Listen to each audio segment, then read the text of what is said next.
And we should be live. Hey everybody.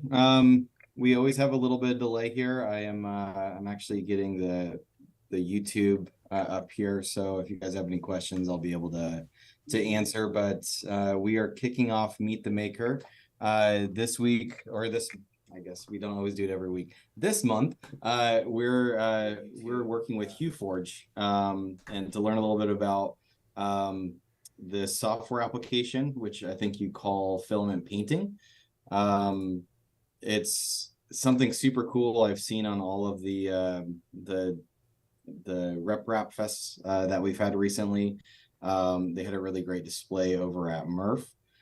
Um, I've watched the zombie headshot streams. If you've caught in any of those, you'll see it there too. Um, Really just a fantastic piece of software that is really, I think, sort of vitalizing some art forms in 3D printing today, which is just really cool. So super happy to have both Steve and Adam here on the stream to talk a little about Hue Forge. I'm sure I have a lot of questions. I haven't actually been able to print anything yet, so but I even bought something at Murph, Hue Forge artwork, because I thought it was so cool. So yeah, thank you for having me. I hope my audio is okay. I jumped in here really late. But if you guys have any troubles, let me know. Why don't we just start with introductions, if that works for everybody? And Sure. Steve, maybe you can go first. Hi, I'm Steve. I wrote Hue Forge, started back in October of 2022, and I'm a programmer by day, and apparently I'm also a programmer by night these days. For most of the time, most of my life, I was not. I was just a programmer during the day, but I got a hair to actually make color lithophanes, and it ended up turning into Hue Forge and filament painting. And so that's how I got here, and it's been a pretty wild ride since I released in June. And Adam, do you want to go ahead? Sure. I'm actually a software engineer by day as well, and I'm a HueForge breaker by night. Yeah, so I work software industry. I first started as a software tester, actually. So I've many years of breaking software. So yeah, and he breaks Hue Forge well. report the issues, confirm customers' issues, and verify bugs are fixed. Make sure keep them honest. That's what you want with testers. If you can break things, that's great. Yeah, it's a skill set. And I'm sure you're lucky to have someone like Adam that wants to do testing involved. I'm sure that's not something everybody wants to do. That's some tough work. For sure. And actually, I think he contacted me after the Z and Z podcast that you mentioned, exactly, and wanted to said, hey, I could be a tester. I'd like to, I've done all this testing, and I was like, oh crap, someone who actually knows how to tell me what's wrong. But that's what I need. But then I said, okay, will you agree to run the testing section of the Discord, and I'll let you have have early access. And he said okay. And then for the next like 2 weeks before release, he tried to keep it. He didn't use it except to test it. He had to not learn how to use it so he could be a good tester of a new user who's never seen it before, trying to figure it out. Exactly. And so in the end, he didn't even really get to start using it until release. Yeah, I could kind of tell a story where I saw the interview with Steve. I'm not that active on Twitter X now, and so they had Steve. I believe they found you through that, and they interviewed you. And I was like, "This software is innovative. I think this is gonna be a big thing." And I knew it was a small group of people had access to it, and I printed stuff that was on printables before release. Like there was the space astronaut, and was like, I really think this is going somewhere. I want to be involved. So I reached out to Steve, and that was actually, I looked it up. It was June 1st. I reached out to Steve and was like, hey, I have all this professional experience, software testing. I'd love to be involved in the project, just volunteer and help out. And then the first thing he said is, it's my worst nightmare. A competent tester will find everything. And I just did a crying face response. So that's where it all started with me getting involved with the project and becoming, I think you called me the bug wrangler. That's the Yes. title. The title. If I agreed to That's be the bug awesome. wrangler, I could come on board and be part of the project. So that's less than 3 months ago. That's That 2 months and a lot of change, but less than three. That's crazy. Wow. It's yeah. So when did HueForge really start? So as I said, so October 2022, I started. I've never been a lithophane person. I've printed a handful. It's not been part of the hobby that I've really been into. I've been mostly functional parts and then multicolor bag tags, actually, just like these, for local Oh, sports cool. teams. It's I don't make a ton of money off of these, but I make enough to keep me in filament and printer parts and upgrade kits and things like that. And so but I've been seeing the lithophanes, but I didn't want to do normal lithophanes. So I said, let me try doing color ones, but I don't have you see, I do now, but I didn't have an AMS. I didn't have an MMU, didn't have an ERCFA. And so I just had to do it with layer swaps, and I was really comfortable with layer swaps. So I did a couple of tests, and the first one came out great. And the ones after that didn't come out so well. And it was really hard to tell where to change the filament, really, really hard to tell, what it was going to look like after you printed it. And it took forever to slice and forever to, and I was just using its litho to make my lithophanes. And then I was just trying to put color swaps in the slicer and just saying, oh, I want this up one layer was not fun. And then reslicing it. Anyway, so I said, I think I can do better than this. I can work this out. I can make it at least easier to pick where the layer swaps go. And so I started doing that. And it probably took me through December to really get around the color model that was needed to blend for backlit lithophanes. And along the way, I came up with this idea of transmission distance, which I called transmissivity at the time, but a lot of people had trouble saying it. So we went back to transmission distance, which is just how far through solid filament light will travel. And that is my transmissivity. Transmissivity. Yeah, that was the term that I liked. And I came up with this metric, which was important to me, not just the color of the filament, but how far will the light go through when I'm making lithophanes. I need to know, is it going to become black? And then you'll never see the color. I put red, but you can't see it because it's already black and there's no light coming through. So I needed to know how far through the whole lithophane you could go and then how to blend it. And so that's what I spent a lot of time on. And it was, yep, that's the newer ones. It wasn't until February of 2023 that I ran into what Ian was doing. Ian Smalling from the UK was doing in a bamboo forum on Facebook, where he was doing something. I thought he was doing the same thing. I thought he was doing multiple colors, but it was a backlit lithophane and he just grayscale. But it turned out he was doing what we call filament painting now. Multiple colors stacked on top of black. There was no light going through it. And I'd actually seen someone do it before him. But the previous examples were really crude. And so I kind of just went by it and didn't think about it. And even with Ian, I said, hey, I think I can help you. That's got to take you forever to do. It's got to take you forever to figure out where those layer swaps go. I think I understand the color modeling enough now that I can adjust the code to do this as well, to do both. And it really didn't take that long. It took about a week. When it was great because he could look at it. He could look at the prediction in Hue Forge and say, that's not right. And no one else could have done that. I was like, I couldn't do that because I didn't know what it was going to look like. But he could look at it and say, that's not right, because he'd been sitting staring at his slicer for hours with his intuition of the filaments that he used and putting layer swaps and knowing what it was going to look like. And so he could look at it and say, it's wrong, you need to do this to get it right. It's wrong, you need to do this to get it right. And over about a week, we got it back and forth. And then he said, okay, this is going great. And that would really be the birth of where what we call filament painting now started. But even then, I basically just said, okay, that's cool, I got him set. And then went back to color lithophanes because that's what I was interested in. My whole office at my day job is covered in color lithophane prints I've done over time. And then I don't remember what it was, but something made me go back and revisit. I think it was the idea of cutting them out. That with a color lithophane, or with a filament painting especially, you could cut them out. And this was actually the very first one I did to prove it, where I just gave it a black background and said, well, black is 0. So it cut out the black. And then I said, oh, I can do these cutouts. That's kind of interesting.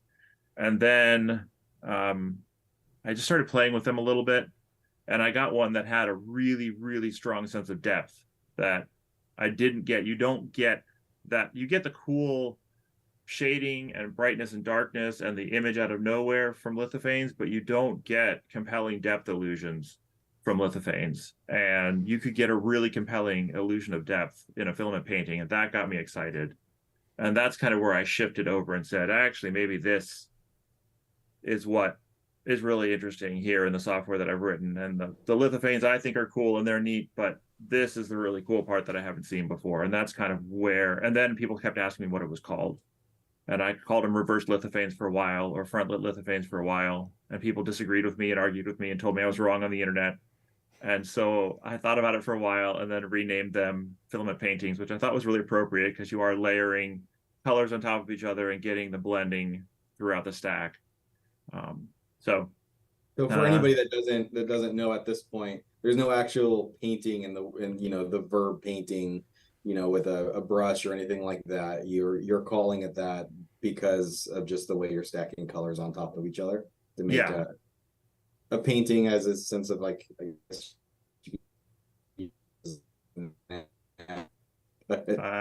I mean, you end up with something that looks very much like it's painted. Yeah. So like, because I've spent quite a bit of time on art YouTube, and I did a lot of woodworking and I got into printing, but I watch art YouTube and I wish I had time to do that too. And, if you see them do acrylic paintings, they'll paint solid colors in one layer, and then they'll go back and paint over it with another color in another layer and keep going. And then those layers of colors that they painted blend into different colors. They're not fully opaque pigments. And in the same way, our filaments aren't fully opaque.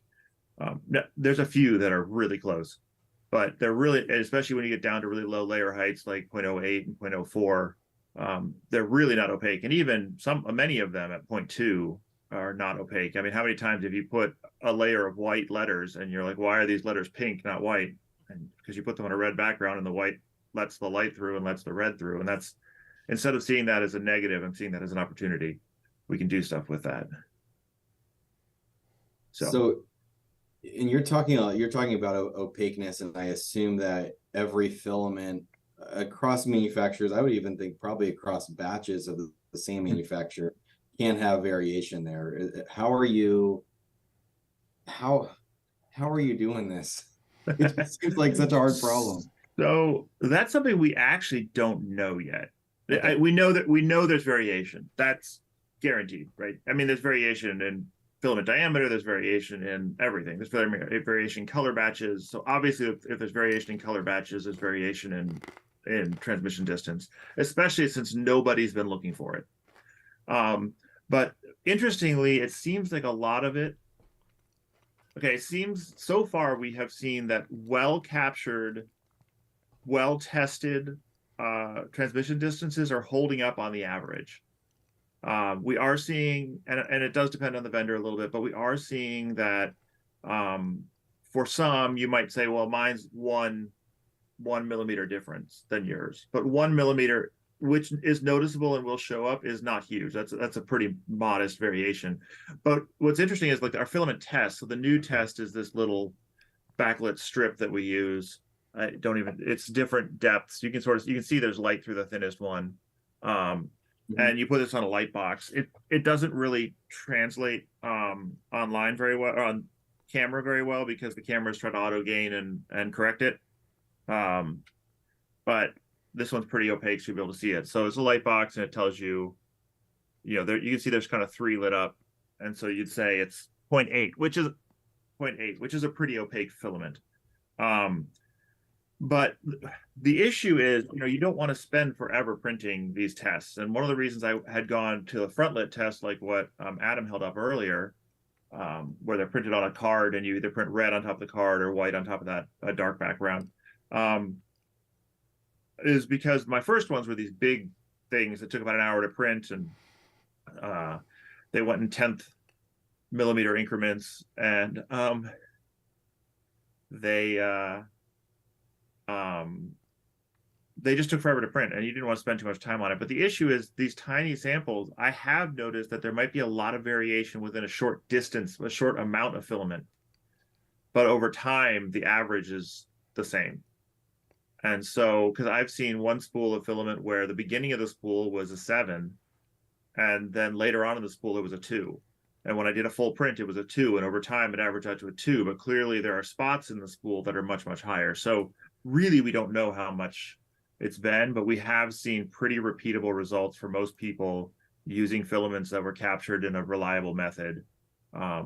We have more problems with filaments where, you know, users have captured and put it in there and people just go with it, and they're like, it doesn't look right. You're like, yeah, because something went wrong with capturing that number. And it does take a little while to get used to it.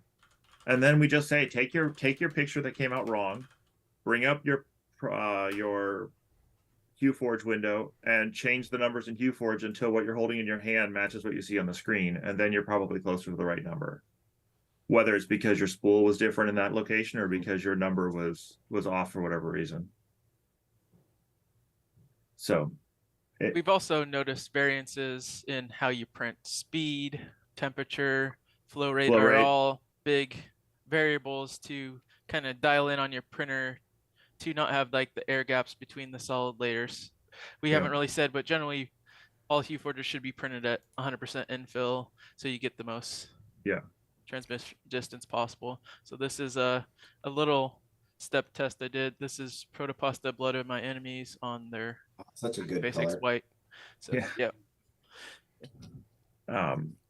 so he's still doing the old ones. I have now a box full of the new ones that actually kind of leads me. Oh, good. I couldn't hear you. I'm sorry. You were breaking up a little bit, Daniel. No, it's I'll have to rejoin. This hotspot's not working too well. Hopefully you can hear me at least for this question. So someone did ask sort of what filament are you using? I can see in the background, it looks like you have a bunch of Polymaker, but there are some other things there. Are there particular filaments that you're working with? So yeah, you can see my Polymaker shelf here. Up above there is Prusament. Up through here is 3D Max, and then down over here that you can't see is Bamboo. And then I started with I started with PETG, and it was the cheapest PETG I could get in the right color off of Amazon. And actually, kind of amusingly enough, cheaper often tends to mean less pigment, and so more TD, higher blending distances. So it actually kind of worked out for me. But that's not to say you actually want a variety. As people use Hue Forge more, they learn like, oh, I really want a 10 TD white, but I also really want a 3 TD white because I want to be able to both quickly shift to a white and smoothly have a brightness transition that's real nice and smooth and gradual. And so it's true for almost all colors. I want a higher TD green and I want a lower TD green and I want a higher. So you want to mix and match and go both. And I just have a bunch of filaments because filament companies want me to use their filaments.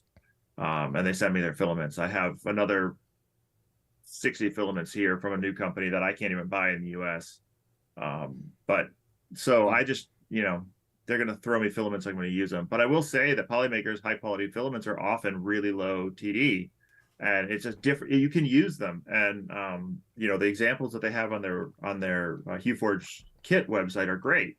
And you can totally use them, but sometimes you use slightly different techniques. And sometimes you make your thing thinner. Sometimes you pick slightly different images to use. You just have to adjust how your technique is. And once you adjust your technique, you can use almost any filament. Ian, who is just fantastic at this, didn't think he'd want to use matte filaments at all. And his last couple of things that he's been doing have been all matte filaments because he just figured out how to work with, because matte filaments tend to have lower transmission distances. I love matte filaments for the back layer, for the black layer, so that it doesn't reflect. Like here, that black that doesn't really reflect, but then I get the reflection off the pearl white that's on there to get the kind of foil effect, but the black is matte. So I like having a black matte base layer. But I don't normally. Go ahead. No, so I'm that's really cool. So from printing things that you're selling online to feed your filament habit, it sounds like one of the perks is you get a bunch of filament. You get a bunch of filaments. You're never going to run out of filament. That's awesome. Is there a way to create? I see a question here about filament definitions done with a color meter. we shared for named filaments. Yeah, you can create your own filament definition in HueForge, save it in a JSON, and then give it to the community. There's no problem doing that.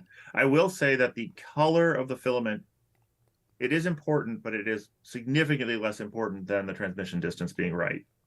If the color is off by a bit, it's still going to basically look the same. If the transmission distance is off by a bit, it could look a lot different. So it's much more important. Like I did all of my initial testing was with, it looks sort of this red. Let me put that red there. Or it's red, it's blue, it's green, just picking the default kind of full red, full blue. And I was able to, make great stuff. Obviously you can be a lot more subtle and a lot more selective if you have actual good hex code, which Polymaker has great hex codes for all their stuff. They worked a long time on that.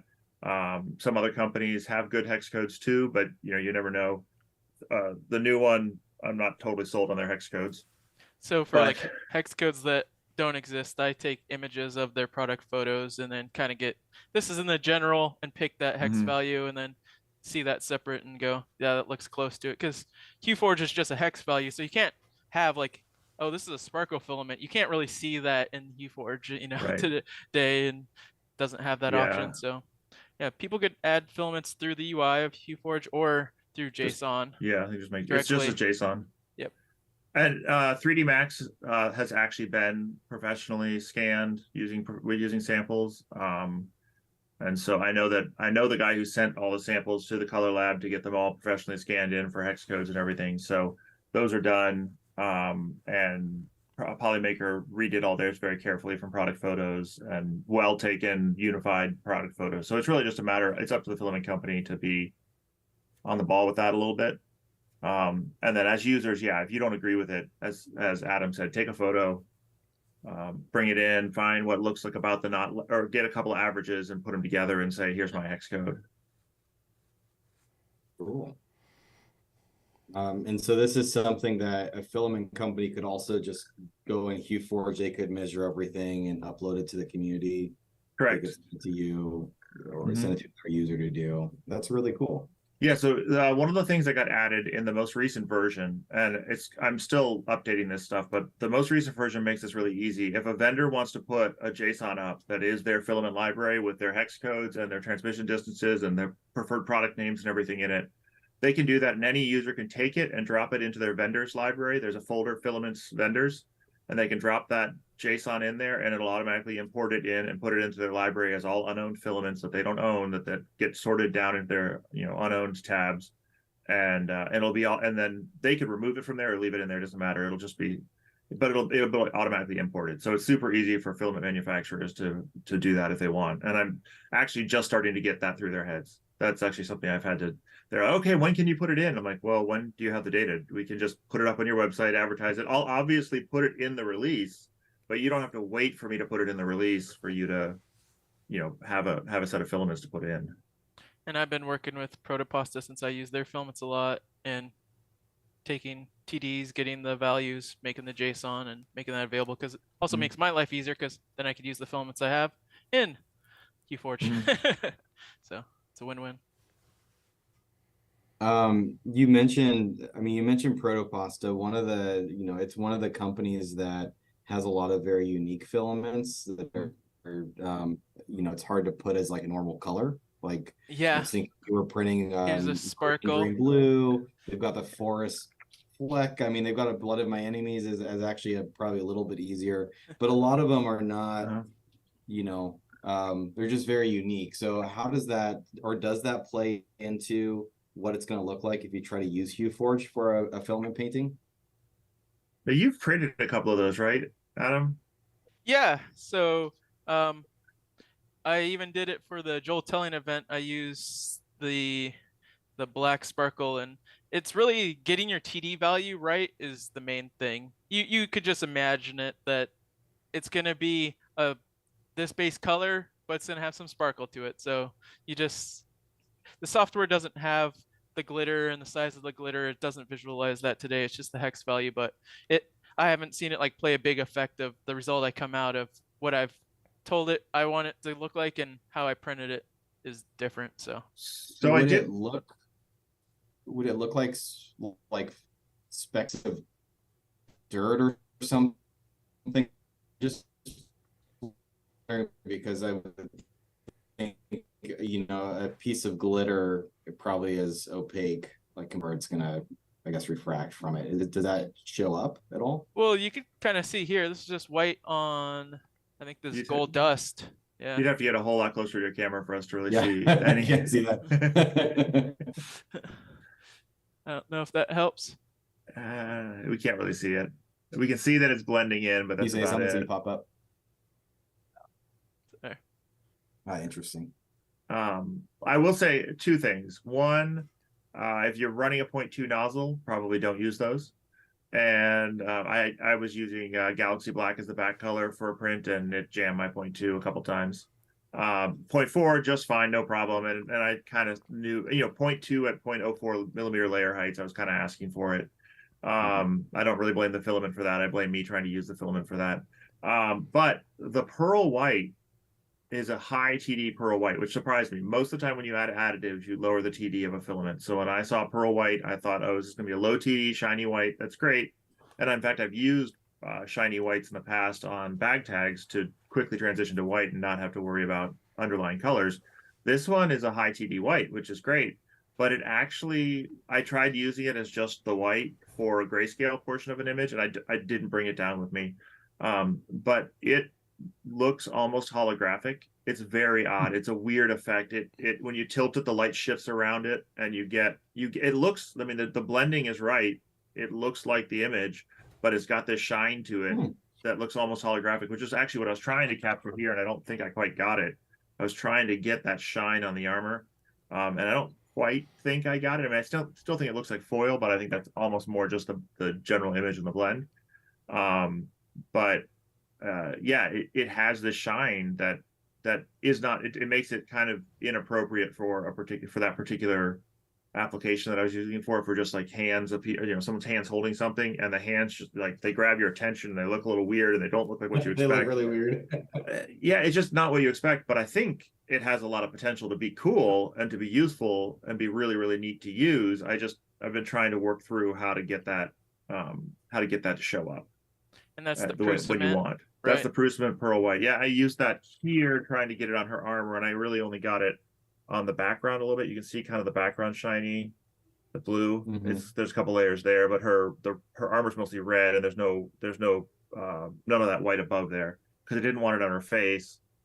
So, because then her face would have looked weird. So, and that was a face where I put a matte white on it to try to get to white quickly, so I didn't have to have a lot of layers of white sitting on top there. But that's the one that I try to do. I try to do the Prusament, the PLA or the Galaxy Black on the back, because this is a 0.2. The 0.2s really do the details very cleanly. Oh, wow, that's gorgeous. Super clean. Yeah. But they take a lot longer to print. So yeah, I always make them smaller, and like small detailed stuff I'll do on a 0.2. I'm not willing to wait. We have a forum user who's done some amazing maps, and for the writing and things like that, it was total, and the thin map lines, it was totally worth it to spend the time to do the 0.2. But for the most part, going to 0.04 millimeter layers is a much bigger benefit than going to 0.2 on the nozzle, as long as your prints aren't real small. So I mean, these are pretty thin, but you're printing at very low layer height. And I assume you have a lot of filaments swapped up. Look like time-wise. Actually, so like this one was 4 colors, 3 swaps, just straight black. That's it? Yeah, black, navy blue, regular blue, and then the pearl white. That's it. So on like a bamboo or something, how long would that take?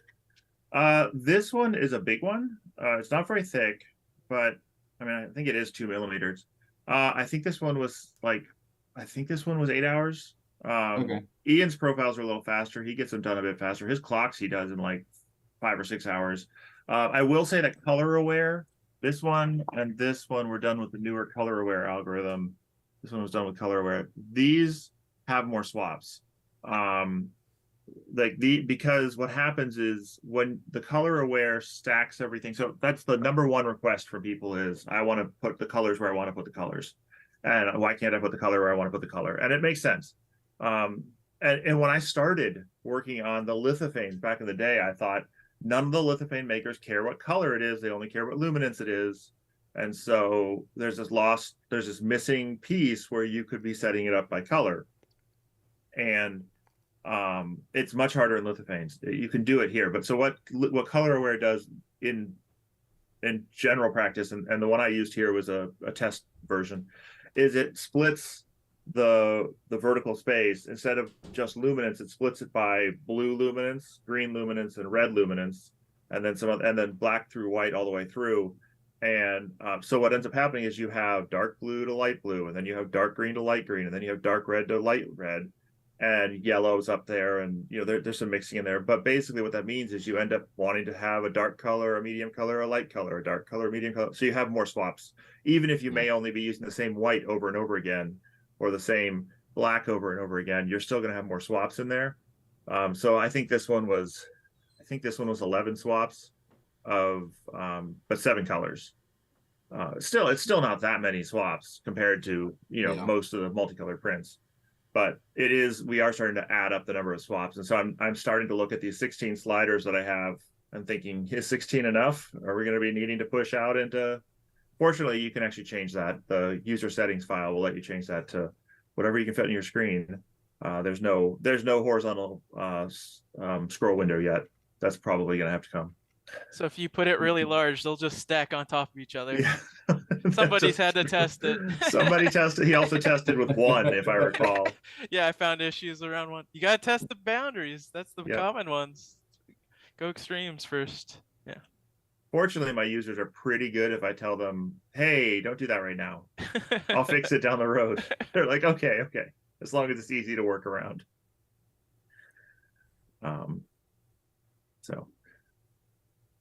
So someone did ask sort of what the recommended nozzle size is. I hear that you're using 0.2. It sounds like a lot. Is that no, you don't have any additive splitter kind of stuff? I actually don't use 0.2 that often for these. I use 0.4 most of the time, and most people, Ian uses 0.4 most of the time. As I said, 0.2 is a great nozzle size if you need really, really fine detail, or if you want to print small, but keep your detail. And then if you're printing small, you've reduced the amount of time because you're printing small. So you kind of get the trade-off. I use the 0.2. I make crock charms, and I use the 0.2 to make crock charms, and so in batches, and those I can print at 0.16 and just go. And I'll actually Hue Forge those a little bit, because you can bring in an STL that you've created outside of it, and as long as it's correctly oriented, then you can do color blending on the existing STL. And so if you do the color blending on the existing STL, so I've done a couple. I don't think I have one here. I used to. I did some little dolphins that they're just simple shaded, so it's purple and then lighter purple and then a white, but it's all just 3 layers of white stacked on top of a purple. But it makes it really look cute, cartoony dolphin, but on 0.16 millimeter layer heights, which is way more than I normally do. But all I needed was that stepped color effect that I wanted, that kind of cell colored or cartoon shaded effect that works great, and I can do it at the same speed as I would normally print anything. Here's a non-Hue Forge one I've done on crock charms, but they're real small. So what is a crock charm? Well, it's a gibbets, whatever what the kids put on their Crocs, on the front of their Croc. Okay. So I do bag tags, and then the crock charms have been the new thing that I've picked up, and I think I have a bag of them here. Hold on. Yep. I did 300. That's what my 0.2 nozzle is mostly for. So when I finished these, I said, well, I have a free printer. Let's do something in 0.2 and something else. I was doing 2 prints at once, and so I just used the 0.2, but I normally use that for crock charms. So there isn't a recommended nozzle size specifically. I've done 0.6. If you're gonna do a bigger print, I've done 0.6. But 0.4 is a great utility size. Yep. What's the biggest filament painting using Hue Forge that you've seen? There was one print done that went over the headboard of a bed. I think it was 18 panels, and it was what was it, 1.2 meters by 800 millimeter by 800 or 80 centimeters. Oh dang. Yeah. That's That's the awesome. biggest one I've seen. I've seen multiples that were, someone else did the map, the Witcher map was 12 panels, and I think they were slightly smaller panels, 240 by 240 panels or something like that. But it was 12 but 3x4, so that was pretty big too, coffee table sized, almost. That's cool. Have you seen? So I mean, I know if you go to the Hue Forge website, just the HueForge.com, you know, you have the option, and I saw there's licenses. You can do a personal license, which right now is only $12, which seems like a great deal if you want to get sort of lifetime personal use. But I see that you also do have some professional licenses, commercial licenses. Are you starting to see sort of filament painting Hue Forge sort of on like Etsy stores and things like that? Is that really taking off as a professional thing? I didn't quite hear the whole question, but I think I can assume most of it. And yeah, I mean, there's quite a bit of Hue Forge on Etsy now. I've seen a little bit on eBay, and I've had multiple people tell me that they've sold prints in various ways or places. I know that also Ian's put his membership up on Things and Printables, and people have been joining his membership, so they've just been getting his models. And actually, I sell to people who are buying Hue Forge or who have bought Hue Forge, I sell my chessboard tiles, my marble chessboard tiles, fairly often.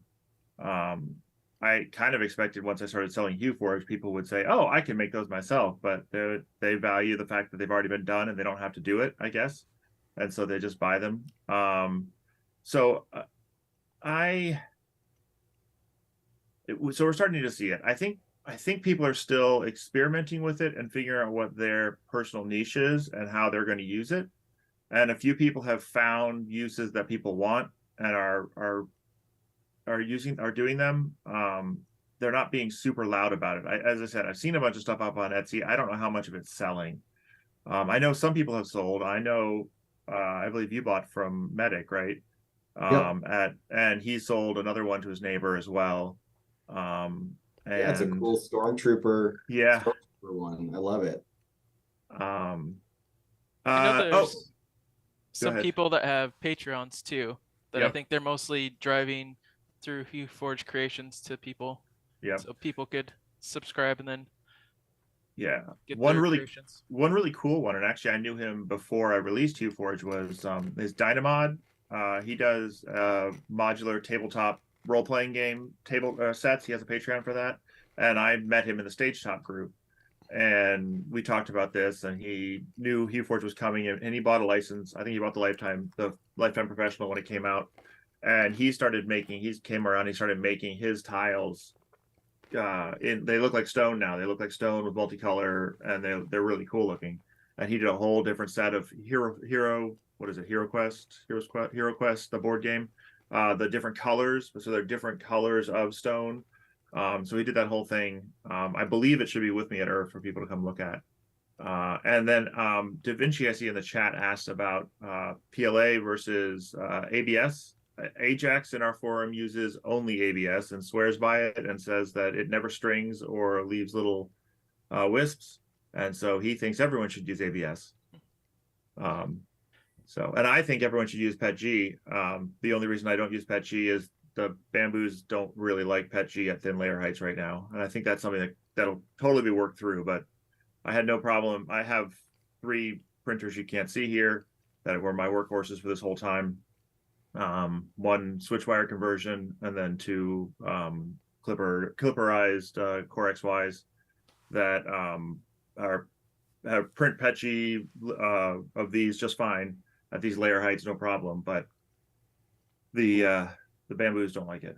So I say stick to PLA, so you have all the options of all the filament companies and all the colors and all the gradients and all the options. I guess I'm curious, is there anything inherent about the material that gives you a preference? I think that if you're going to show things on walls or indirect sunlight, you want higher temperature filament than PLA, especially since they're thin. Unless you're going to adhere it to a substrate, they're thin. So if you're going to contact cement it to a backer board, don't worry about what you printed in. It's not going to matter. Though, UV resistance over time potentially is an issue. But I think if, it depends. So if you're going to adhere it to something rigid that's going to keep its shape, then you're good. But they're real thin unless you add depth to them. So in my mind, I would want something that was a little higher temperature, especially if it's a display piece for a wall or something like that could end up, drooping or fading in sunlight. So the thing that really speaks for PLA is it strings less than PETG, and there's so many colors of it. Yeah. And a color library, as I hate saying this, but having the option to pick from anywhere in my color library really helps when I want to get exactly that right image, and I can say, oh yeah, I do have that filament, let me put that one in. Oh, I have this one, let me try that. Oh yeah, I like that one, that works, that looks great, it's got the right TD, it's got the right color. That really makes the image work. PLA in my experience too is just an easy filament to print with too. Like you haven't really tuned your printer very well. You can probably still print reasonably with PLA. It's not going to warp a bunch like some other filaments. I mean, I can see there being a draw there. Yeah, for sure. Though I will say that you are going to have to tune your profiles a little bit better if you're going down to 0.04, especially 0.08.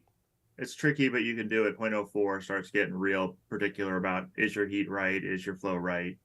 And you start seeing any little issue, even if your flow is slightly off, it makes a huge difference at 0.04. But 0.04 makes a huge difference in the quality of your HueForge prints for many prints. I always try the 0.08 because sometimes 0.08 and 0.04 really don't look that different. And then you're going to print it a lot faster and you're going to print it a whole lot easier. If you have a lot of block colors, again, like cartoon style shading, or anime style shading or things like that in your image, then 0.08 is probably great for you. But if you have more realistic images, more gradual shading, more gradient, then you're probably want 0.04. It's not going to look bad in 0.08, but it's going to kind of look a little bit 8-bit's not the right, 16-bit. It's going to look like old Sierra Adventure games and things like that I grew up with, where you've got those bands of colors along as less of a smooth gradient. Enabling an auto pick, I see a question about, is there a chance of enabling an auto pick filaments? I can certainly pick some number of filaments that exist in the library that are close to colors in the image.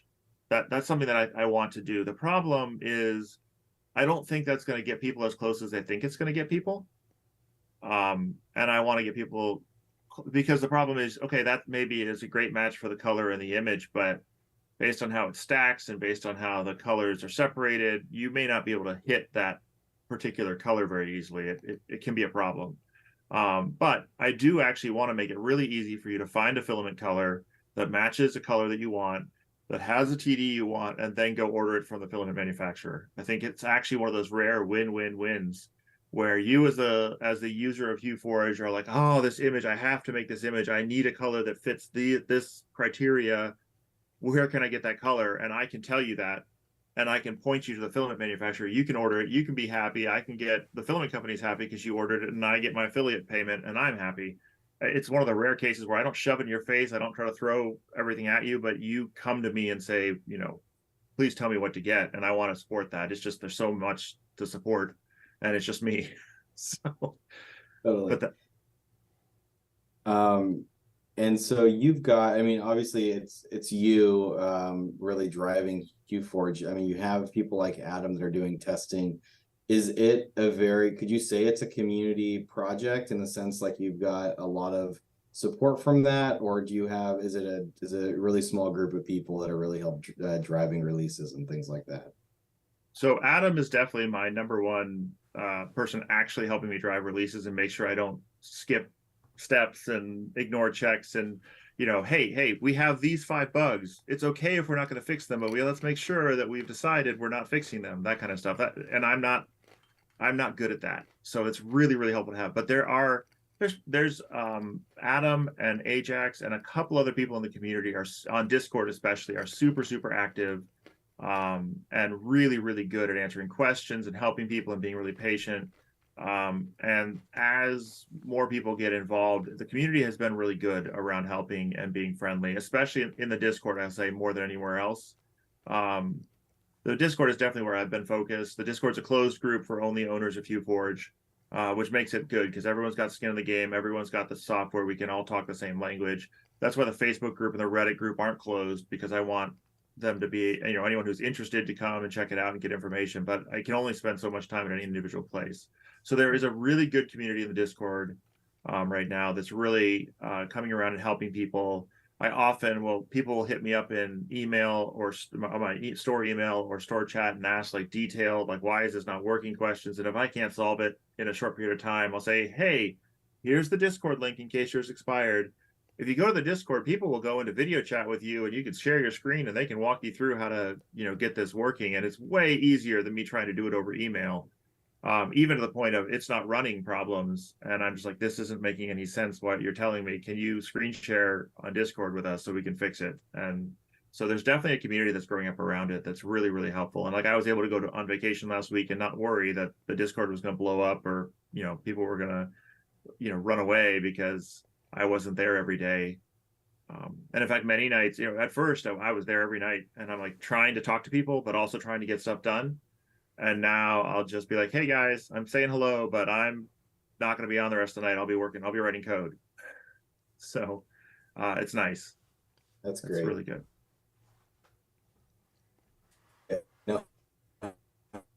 It's awesome having a great group of people behind you. Yeah. And help.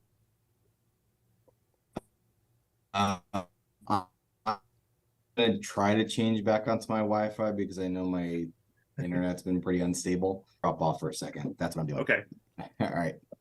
Hey, Bill Brothers, you would have gotten a Discord link in your email when you bought it. And if that's expired, if you hit me up in the store chat, that's the easiest place for me to give you a new Discord link by far. So I had a question. So I noticed that you mentioned that you started off with PETG filaments. Is that due to the fact that they are inherently more transparent than like a PLA or ABS or something? That's actually no. Actually, it's because I had to get my printers printing them to do these bag tags because a lot of them. This is for an ice hockey team, so it's not a problem. But a lot of them for swim teams, and a lot of them were for summer swim teams that were outdoor and they were sagging. And once I converted all my printers to PETG, and I started buying large amounts of PETG, I just said, why not just do everything in PETG? Yeah. So we have noticed that there are some, like if you get the same color filament from the same manufacturer in different styles, PLA, PETG, ABS, you might get a slightly different TD. Yeah. It isn't as consistent as you would think. It isn't as much that PETG is always higher and PLA is always lower. Oftentimes I think the PETG was half to a millimeter more, but really opaque colors are really opaque colors.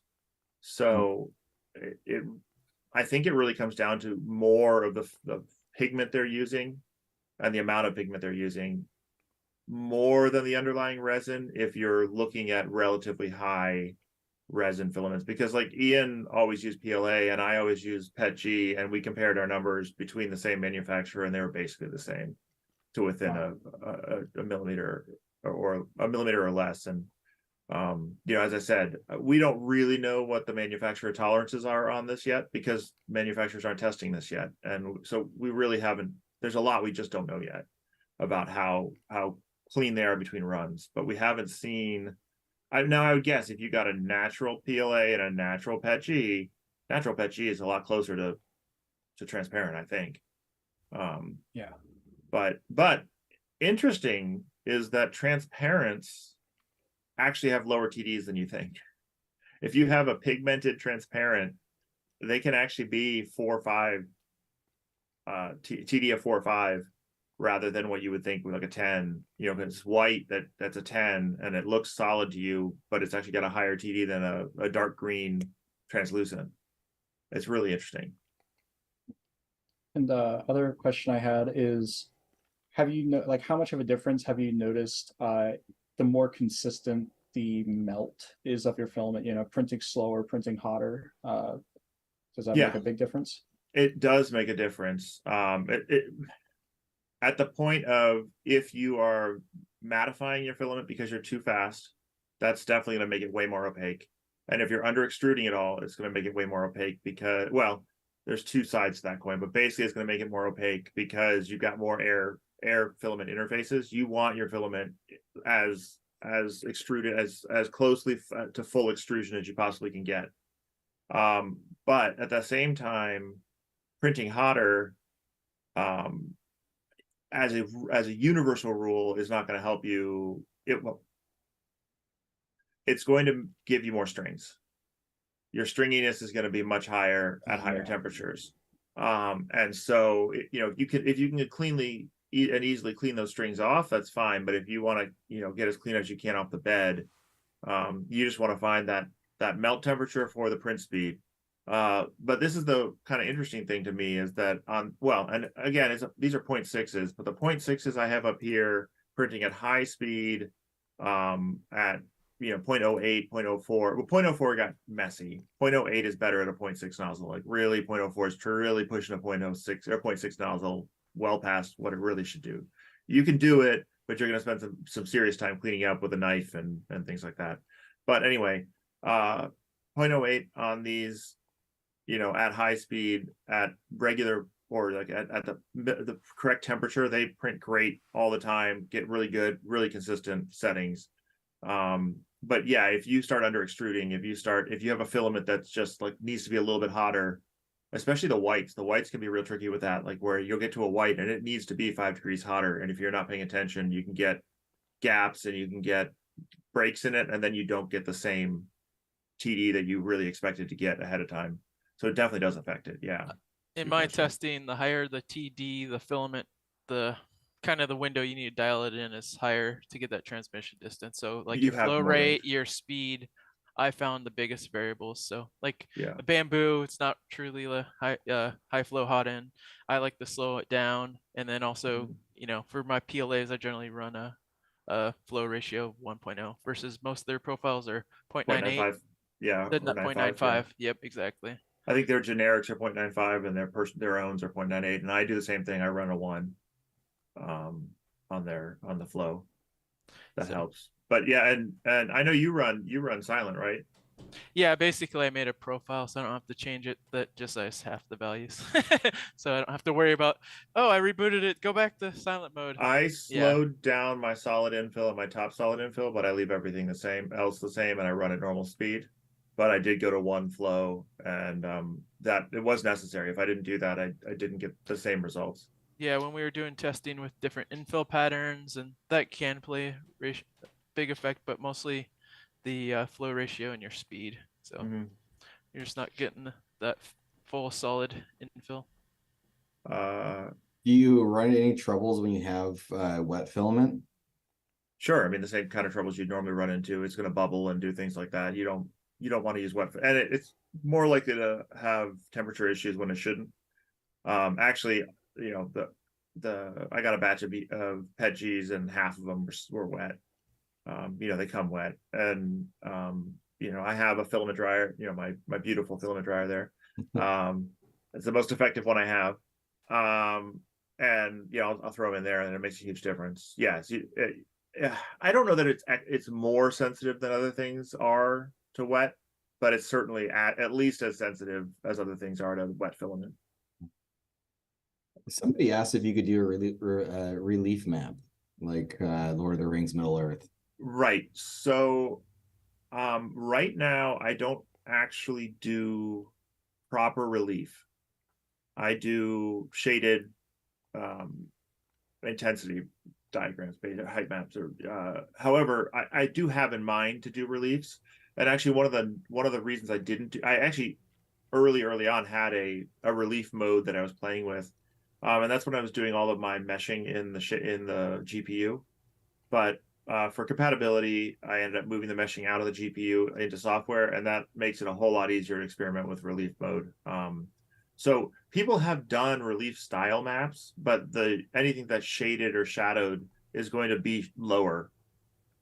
Pretty much universally, even in color, where it's going to be lower than anything that's brighter colored. So you could, effectively, you're kind of setting these relief colors as you go up. You're increasing the color as you go, but it's not going to be a big deep relief right now.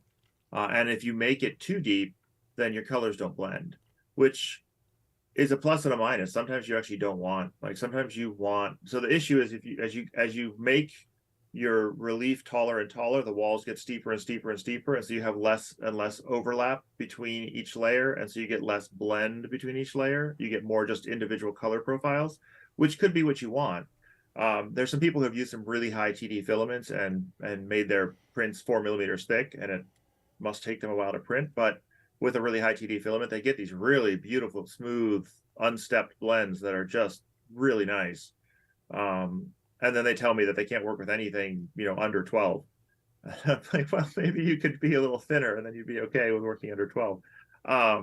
But I do have plans to put in a proper relief mode, because I think that it's not that far away to do a relief, or at least a decent relief, and then let you make it thick. The real interesting thing would be then to potentially flatten it out again, and I'll let you Hue Forge paint it mostly flattened, and then have a form that you can heat it and basically melt it over so that you get heat formed over the relief that you want with the colors nicely blended that you want. That's way down the road, but I think that's potentially doable. Someone asked, is it layer by layer? It is layer by layer. There is nothing right now that will do multiple swaps per layer. And this was because I didn't have anything that could do that when I wrote it. And also that makes it approachable for way more people, which I like. Though I will say that the bamboo community has hugely picked it up. Like that, they're definitely my biggest consumer, are people who own bamboos. But you can do this with an Ender 3. You could do this with a Neptune. You could do this with a Mark 3S with no AMS or with no MMU unit, just hand swaps. Yeah. That's what I love about it. Yeah, the Iron Man one, if there was really only 4 swaps, I mean, that's anybody really can do. Right. Yeah. 4 swaps is, 3 swaps, 4 colors, 3 swaps. See, I was imagining when you showed me that there's, I mean, you get like little models, I don't know, like a Pikachu, or I think a Bulbasaur or whatever is like one of the early AMS ones you do. Yeah. One of those. And it's like, it's like 50 swaps. And so I was thinking like, I mean, yeah, you're doing something insane. I mean, that's fantastic. Yeah, that's a lot of people are blown away by that how few swaps it is, and that's the beauty of it, right? You get to see a lot more colors than you're putting in there, by just stacking the colors and having thin. That's where it is where something that's actually something that's not everyone. I have been asked several times, what's the difference between doing lithophane version and filament painting, and I tell them that lithophanes, it's the same process, it's still swap by layer, but the blends are a lot deeper and you can't overcome your base layers. So if you have a dark blue, actually, the other thing is you also care way more about the TD than the color. So if the TD is too low, you're just like, you're done. Like if you have a 1 TD, a millimeter up, you're done. Guaranteed you're already done, and you can't blend any other colors. So you have to put the higher TD colors up higher. Sorry, the lower TD colors up higher and the higher TD colors down lower, and that pretty much guarantees that you can't blend. Red and blue are never going to you're never going to get, a red and a blue that look like a red and a blue. You're going to get one of them and then a purple, and that's the best you're going to do. So it's a bit more limited for sure, but you can still make really cool stuff that way. Unfortunately, I can't really show you them on camera because it just blows out and you can't see any of the content. They don't really show up well. Someone asked about if there's any sort of YouTube channels that you recommend to learn a little bit more about Hue Forge. So I mean, I have Hue Forging is my channel, and I try to put some videos up. So actually, people who are in the Discord know this. As I said, I work a day job. Well, for the next 3 weeks, Hue Forge is my job. I took a leave of absence from work to work on Hue Forge. Awesome. So I am planning on putting on some more tutorial videos, some short ones, not trying to hit everything in the world, but some short videos that will help people understand Hue Forge a little bit better. I'm not going to spend a ton of time on that. Maybe I'll do one a day, and they'll be rough videos, but I'll just put them out and hopefully help people. there are some tutorials out there, but most of them are from really, really early on when HueForge just released, which makes sense. It's content to get out there and put it out there and get it. It's hard to recommend a specific channel, honestly. Ajax has a good video on how to make your print thicker after the fact. You can do it inside of HueForge ahead of time, but if you're later on and you want to make it thicker, he's got a video on how to make it thicker. Medic has a couple of videos on how to slice it in Prusa Slicer and Bamboo Slicer. Most of the videos that show how to slice it are normally pretty good. Most people get that. And there was one guy who had some different settings to speed up his prints. And I would want to pick that one up. But he some people have liked what he did. Some people, everyone liked that he experimented. Some people said, I don't like the results with this. Some people said, I love the results with this. So there's kind of back and forth on that. But yeah, the issue I think is that Ian hasn't made a channel yet. What I really need is Ian to make a channel and do YouTube videos so I can just write code, because he understands how to blend even better than, like, way better than I do. I just know how exactly it's being put together in the code, so I can explain why it's not doing what you think it's doing. And Ian's done an event night in Discord. We do event nights in Discord every once in a while. We'll often, like, really the best place to get help is the Discord if you can do Discord. Just hop into the Hangout. There's almost always someone in the Hangout and say, how do I do this? And share your screen, and people will help you walk through it and understand it. But yeah, I do need to get more tutorial content out. I wanted more tutorial content out at launch, but I was miserable at it. I was terrible at it. I will say the couple of live streams that I did, the release live stream, and then I think the inaugural live stream, but really the release live stream for I guess that was for like 0.60 or 0.61. Yeah. That one had me going through how to do a bunch of stuff and how it works. I did a lot of how-tos in that one. That would be useful. And then the TD one I did recently talks a lot more about what TD is, how to measure it and why it's important, and walks through how to make and use one of these boxes. And then why can't you create perfect colors with 3 to 4 main colors using shades via HueForge? What's the limitation? Okay. You can get some colors really, really well. The problem is that, okay, most of the time the mesh is only made with luminance, with color luminance, not with CMYK blend information, not with color information. It's just the luminance of the colors that come into a height map. And so if 2 colors have the same luminance value, they're going to be on the same layer, so you won't be able to separate them. They'll be together. And then even if you start using color aware and the more advanced color aware that I'm working on, you have limitations of how many colors you can stack on top of each other repeatedly. Like you can't stack, if you stack green, if you're doing CMY, for instance, and you stack cyan under magenta and get that color blend, you can't also stack the yellow right on top of the cyan because the magenta is already on top of the cyan. So because I'm only swapping by layer. You can do it if you're careful and you pick things. If you look at what Ian puts out, he got Captain America's skin tone just perfect on that image. Part of it is image selection, but we will get better over time. HueForge is getting better over time. It can do more than it could do when we launched by quite a bit. And we're going to get closer, and we're going to add more capabilities. Some of them will be AMS only or MMU only, but I would like to avoid making it primarily MMU only. I'd like it to be accessible to everybody as much as possible with just optional features for, oh, do you want it to be flat so you can turn it over? Okay, we can probably do that. But that's going to be an MMU only operation, that kind of thing. Or a multi-part print.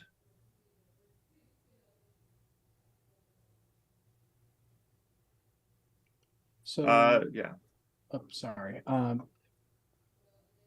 I'm just kind of thinking about like whenever you think about 3D print, changing your nozzle size changes your line width. That kind of improves your resolution on the individual XY planes of a print. Your layer height changes your Z resolution. Since we're dealing with color changes here, would changing your Z height effectively increase your color resolution? It does. It increases your color resolution, but it really increases your blending capability, the smoothness of your blending capability. Okay, so it's less of a stepped effect on your colors. It Well, could be it's more. it's not just that. It is that. That's definitely part of it. But you also, at 0.08, you often feel like you're overshooting the color you want. Like you're like, this is too dark, this is too light. Like this is too little, this is too much. And when you can go a half step in between, you're like, oh, that's just right. You're Goldilocks. This is just right. So actually, if I could screen share, I can show you what I'm talking about. I could also say that like the workaround is you increase the Z height of your model, like the max depth in the software, but that increases your print time. So it's kind of this. Well, it does. So sometimes you do. So that's actually something that one of the things I was trying to get people to do at the beginning was squish their heights. Like don't go to 4, 5, 6. Bring it down to 2. You'll actually get better blending at 2 than you will at 3 or 4 most of the time because it's too thick otherwise. But here we go. All right, so here's an example I was working on ahead of time.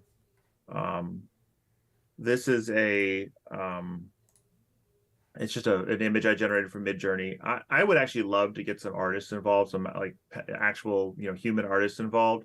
But to turn out interesting content repeatedly, I need to generate images, so I use Midjourney.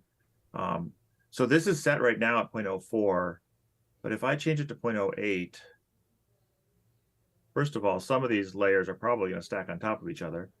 And then second, so here, if you look in the background there, I have the option of this being like I don't know if you can see right here. I don't know if you can see so this wooded area here, I can go down one. Oh, that's not right line. No, I lost my slider. Nope, wrong slide. Which slider was on this one? Okay. I can take away almost all of it, or I can take away just, or it can be there.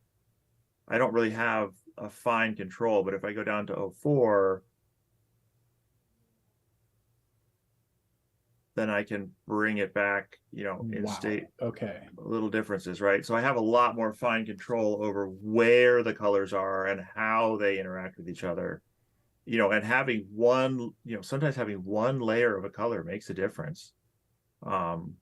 And so I have more control that way. So here, at 0.4, I'm bringing what is this? This is the charcoal black, because the charcoal black is actually a gray. It's a very dark gray. And I can bring it in here and change the whole cast, much, much brighter, much darker. But if I'm stepping at 0.08, it's just much less granular. And then the other thing that I've done is this brightness adjust here that can let you just general brightness adjust the whole image. That also gets the same thing. And so I made it so you can go to 1/10 of the current one and really, really dial it in to where you almost can't even see it's going on. But if you're really paying attention to an image, you can see how it's adjusting very, very slightly and getting you where you want to go. I asked Ian, every time I want to make a change, I'll go to Ian and I'll say, hey, does this make sense? Does this bother you too? And what I asked him about was, hey, like when you're trying to change the brightness adjust and it seems like, you get real close and then it's always too little or too much. And he says, yes. And so then I say, okay, I'm going to make that feature. But yeah, and you can click and drag everything. One tip I give all new users is don't click and drag unless you're getting to the rough area. Use your mouse wheel. It's always guaranteed to do one step when you use your mouse wheel. I like the keyboard up and down arrows. Keyboard up and down arrows work too. Yep. This is really cool. So, and then this is the mesh here. Oh, it's been generated. That's This is not. So it's generating that mesh effectively in real time? Yep. Yeah, in real time on the fly. And this is something, wow. It's something that really isn't a huge technological benefit, or it's a huge benefit that it's here. It's not a huge technological feat to do this, to generate the mesh. And it's actually something that I'm kind of waiting for a lot of the online lithophane makers to start doing, which is the problem that I found was I was using, as I said, I used its litho and I just import their meshes and run them. And I kept, but anytime I wanted to change a setting and like I wanted to change the contrast or make it thinner or like change a setting to help me, I couldn't see. I'd have to go to one screen, change the settings, then go back to the screen and see the model. And I couldn't tell what I'd done. And so I think we're going to probably see some of them adapt to make real-time changes to their meshes, which they're already doing. They're just not displaying it on the fly. And the big thing for me was I needed to see right away what the changes were doing. And there's a whole bunch of stuff that goes on here. You can dynamically change the mesh a whole bunch of ways. If I drop the white here, it changes the whole mesh and shrinks it. Because it takes the topmost slider and sets the actual depth of the image based on the topmost slider rather than what I set, because I have it set to that mode here. The thing to call out is the number above like that slider. So that filament's configured as like a 10 TD he was adjusting, but if you think yours is slightly different, you could also adjust that value and then save it. Let me show you the difference. If I make this a 5, and this one is not as stark as some others. So that's a 5. You saw the sky brightened up a lot. So 10, got a much dimmer sky.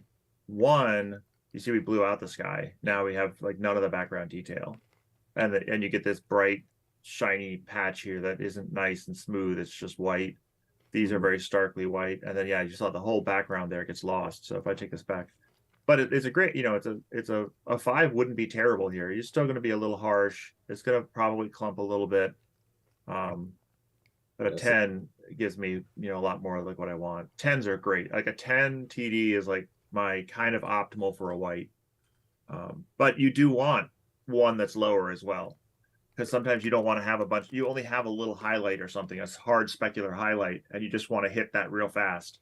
And so you want a 2 or a 3 or a 4. Another trick with the low TD white is you might have it as a kind of separation layer background to your next layer. So you might have just like your black background and then a white really short to put your color on top of to make that color pop. That next color pop really don't have black behind it. Yep, absolutely. And the other thing we do is, say you don't have a gray like this, you just put a couple layers of a high TD white in front of your black, and that stands in for a gray. So you can do, and then you do sandwiches. There's all kinds of stuff that you do. Or like if you have like, one of the things that's notoriously difficult is dark colors are almost always low TD. But if you want to blend from them, you often have to blend on top of them. So you say, here's my dark color, here's a white, a really really thin white that I'm going to blend it up a little bit, and then I'll shift to my new color. Whereas if you just tried to shift straight to the new color, it would be almost a harsh demarcation line because it's too different. Another thing that might be interesting is to drop like a natural on there, like the Polymaker 21 TD, and see how many layers you need to get the same effect. Yeah, I mean, I can just put that in here. It's not the same color, but it's pretty close. So 21. Yeah, you see now it's all foggy in the back. Yep. We barely made any difference. You might even argue, well, let's go back and find out what replicates the image of it. This is where, me coming in and saying, making it possible. Maybe I'd say that's the closest to the actual image contrast here. Not sure. Let's probably bring that up. Maybe that's right. Anyhow, I would say, okay, this is what I want. I actually want a 6 TD white of this color. And then you'd be able to like right click here and say, find filament, go through your library, see who has that filament, and then, buy filament and go get it. And you get exactly there. That's awesome. For me, I think that the 10 is close enough for me. Wow, that's cool. Somebody was asking if you're able to choose a particular area of the image and adjust features like a spotlight on. No, not currently. I think I can do something like that, but that isn't currently in. No.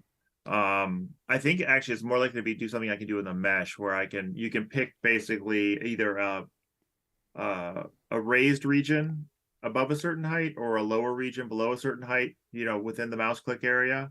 But basically you click a mouse and say, select the area below or above this height, and it would grab all the triangles in that well, wherever you are, the local area. And then you could plus or minus it up or down. I think that'll be easier to deal with than trying to adjust the image on that side. You can obviously photo edit your image if That's you what I was have gonna say. some skills. Yeah, people photo edit the images all the time ahead of time. Removing backgrounds is one of them to get it transparent. But you can photo edit image ahead of time. You can, and then some people have done like layers to darken or brighten certain colors, or adjust the hue or saturation to make the colors separate more. The common use case, which I will be fixing with the new color aware, but the common use case people often ask about is I have a grayscale image with some color pop, often red, on top of it. Why can I not make this work? And the issue here is that it's a luminance map, and so from black to white is 0 to 1, and that red is somewhere in the middle. It can't be anywhere but in the middle of that luminance map. And even for the color aware stuff I've done, I've put black and white as the full range and the colors in between them, basically. And so what we were able to do is someone went and took the remap option, the gradient remap option in Photoshop, and I said, well, if you made the grayscale black to light blue, and then basically anything else on top of it, green, yellow, whatever, for the red, even the red, just as it is, we can do it. And we were able to do that. So if you do that kind of editing now, it'll work. So clearly, if we could edit it like that in a photo editor, I should be able to do the equivalent in HueForge, which is what I'm working towards. So Mac OS is coming out next, hopefully by the end of next week. Just got to get the notarization and packaging and all that stuff done. It works fine on an M2. And then after that, it's a big push for color aware, for more options for color aware, more dials, more settings for you to be able to adjust and get color aware the way you want it. Different color orders, different and then different tolerances effectively. And by Mac version, you mean the M Mac version, right? M1, M2, I am telling it to build all a universal, but I don't know if it's building a universal or not. So When's the TA on that? I'm hoping by the end of next week. Oh, the end of next week might be it might be just to my current Mac owners who have a $30 or higher tier license, which gives them early access to test builds. I might go to test builds first for a weekend or something, and then go to wide release. I don't want to run that as a test build for a real long time, but I would like to make sure that it installs on more than 1 or 2 people's Macs and runs, and hopefully get an Intel Mac to test and say, oh yeah, it actually does work on Intel. Because I don't have an Intel Mac to build on, but it looks like I can build a universal. well, I'm gonna probably download this tonight. And I've got both. So if you ever need help, Okay, Awesome. very cool. I think, is there anything else you'd like me to demonstrate in here before I can stop sharing and let us get back to the group, or I can demonstrate something else if we want? Well, this is fantastic. I'm gonna I think some of the other crew have some questions. I do want to, before I forget, I mean, I know we always do trivia and some people hang around for some trivia questions. We'll do some giveaways. And also I skipped introduction to the rest of the team. So jumped right in, which is great. And I've done that before, but we can stop and do that too. This might be actually a good time. And again, I know we have some other questions and stuff too, but why don't we, yeah, if you want to, and if you're okay, I mean, if people have other questions, and sharing is the best way to do it. This was fantastic. I mean, you couldn't have explained this without sharing. All right, I'll bring it down for now, and then yeah, we can do all that. I can always bring it back if needed. So I mean, a lot of the people here I've seen and I know us well. I'm sure there are a couple people more from the HueForge community that maybe don't. We can do really brief introductions. I would like to start with Hudson, who's our newest member, since I think the majority of people haven't actually met or seen Hudson before. Yeah, I'm Hudson, newest member of the team. I am part-time, helping out where I can, and new and interested in the Voron community. I have a few printers back here, but no Vorons just yet. He's working on building a 2.4 that's in the office. Nice. Not Awesome. the one that I started and haven't finished. It's another one. Yeah. And he's also, so he's local here to the area. So for people that don't know, we're located about 15 minutes south of Portland, Oregon. Next on my screen is Alan. Hi, actually, no one can see me. Since we have so many people on the stream, I just have my camera off. I'm Alan Rowand. I am the media manager and I run events like this as well as doing a lot of our YouTube video tutorials. Aaron? Hey, so I'm Aaron. I'm the additive manufacturing specialist. I'm not sure on the title. I pretty much am the person that's in the Discord all the time with the Terminator profile picture. I do a lot of product testing, testing in general for West 3D, a lot of back-end stuff as well, but pretty much jack of all trades. Civi? Hey y'all, Civi. I am officially the relationship manager at West 3D, although I think as we've discussed before, we're gonna figure something else out. So I mostly at this point am doing lots of orders and just sort of generally helping out the business. Yeah, it's good times. And I'm Daniel. I started West 3D a couple years back. I still do a little bit of everything, but a lot of the stuff, if you're trying to find something that's out of stock, it's my fault. But I also work on new product development, ordering new things that are coming out and stuff like that. And then I love doing this kind of stuff. So Alan again is the media manager. He's the one that set all this up. I'm just so happy that we're able to continue doing this. So thank you. I would like to, if we can, do a little bit of trivia. I did ask the group, and was looking at what we can do for giveaways. I do like the idea, if we stay around this level of people that are watching, if you hang out towards the end of the stream, I would like to give you guys the option of getting a personal license for Hue Forge. So you'd be able to send us an email to info@west3d, tell us your name, preferably if you can pop your name and like say something in chat so we can verify that you were on the stream.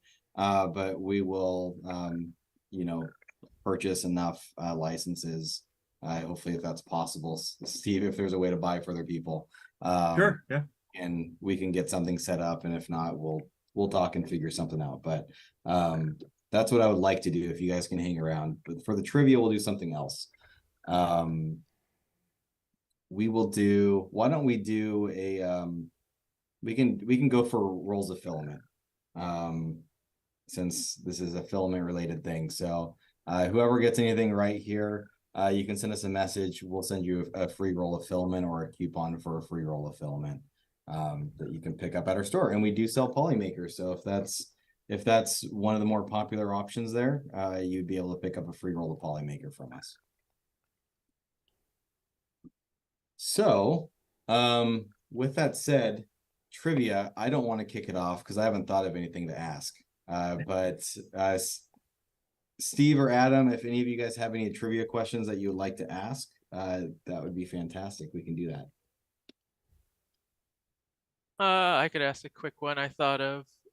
What was Hue Forge's only released kind of, I don't want to give the answer, I was gonna say luminance method at release. That's not gonna work. Did you want Hue Forge related trivia or just general trivia? Anything. We've had people say, "What's my first printer?" I mean, it could be really anything. It's more to get to know you. Oh, it's to get to know me trivia. Oh. Because I mean, I did trivia in high school. Trivia. I don't think we qualify it at all. Oh, okay. I didn't catch that until like 5 minutes before I got on, and I thought, oh crap, do I want to make it about me or not? Oh, I know some good trivia. Let's see.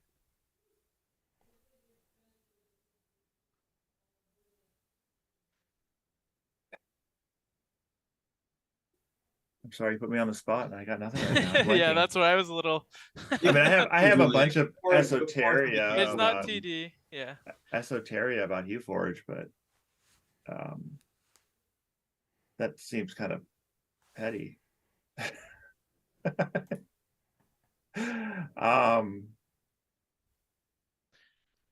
Let's see. I was trying to think of something completely random and unrelated. Here's another. What was transmission distance called before it was called transmission distance? That's a good one. It was talked about earlier. If you were listening. Yeah, that was in this just the video. I remember. I've ever said that word. If it's close enough in spelling, we could.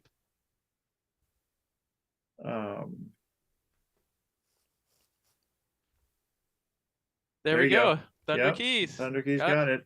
Nice. Transmissivity again. Or transmissivity, Funny. yeah. I have no Woo. trouble. Interestingly, blending distance is what we decided to call, or what I decided to call, the frontlit distance that it will blend, because it's actually a different number. But HueForge uses the transmission distance and does the conversion for you. But when I started doing the front step test, like Adam's been doing, people were just like counting that and saying, well, it's only 0.32 millimeters or whatever. That's really, really short and opaque, but it doesn't work. And I said, well, that's not the transmission distance. That's the whole point of that was you're supposed to compare that to the thing in HueForge and see what it looked like. And so I said, and I was talking to someone else, and he said, can we call that blending distance? It's like, yes, we'll call that blending distance and then transmission distance. But HueForge converts your transmission distance into a blending distance to use for filament painting. Yeah, there is a bit of a delay, of course. Cool. Super light see-through factor. I don't know. Maybe I should change it to that. The SLSTF. Oh, geez. More acronyms. Yeah. Work in tech long enough. Everything's an acronym.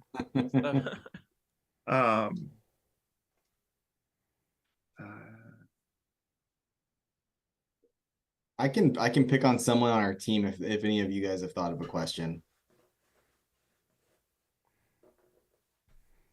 No one else has a question. No one's thought of Nope. we do this every Well- every stream. You should just have one ready. I can do one. Okay. Okay, so in honor of the recently deceased Bob Barker, I RIP. had to take my dog to an emergency vet this morning to get some tests done, which came back to say, we can't find anything wrong with your dog. So, in Price is Right style, how much money did we have to pay the vet to tell us there is nothing wrong with our dog? Closest answer without going over is correct. Now, was it an emergency like animal hospital? kind of Yes, it deal? was. Like to say $1. That $1. makes a difference. Oh, I'm gonna say at least 4. No units, just 4. Well, it was $500 for us to get our cat in the door, and then it was $1,000 for diagnostics. So I'm going to say $1,450. yeah. I don't want to guess, but there's. Oh my gosh, it's a lot. I'm guessing That definitely seems like 4 a digits. lot. I'm going to give it a minute, but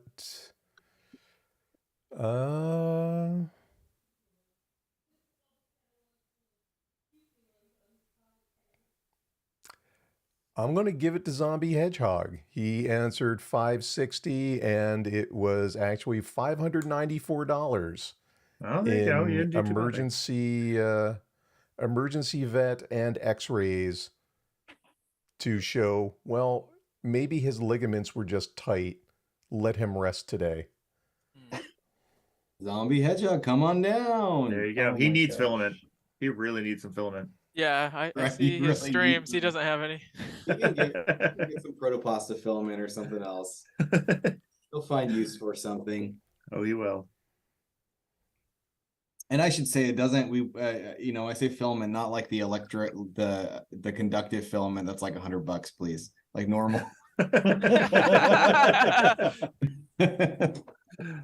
Yeah. No, that's yeah. Yeah. Did he just pass like today? Because I saw something else about that. I think it was either today or yesterday. I think it was yesterday. It was yesterday. It 'Cause I was saw very, very something recent. about like because he was 99, like, and they were like, oh, he died, getting as close to his 100 as you could, or something like that. Without going Oh, without going over. Yeah, yeah. That's actually a pretty Awesome, nice. great show, man. Okay, have you have you thought of one, Steve? Uh Who's next? I will say, what fictional character thought Bob Barker was his father? Oh. Wow. I know that. Oh, I know this. I can't get Yeah. You gotta let people answer. Yeah. I do know this.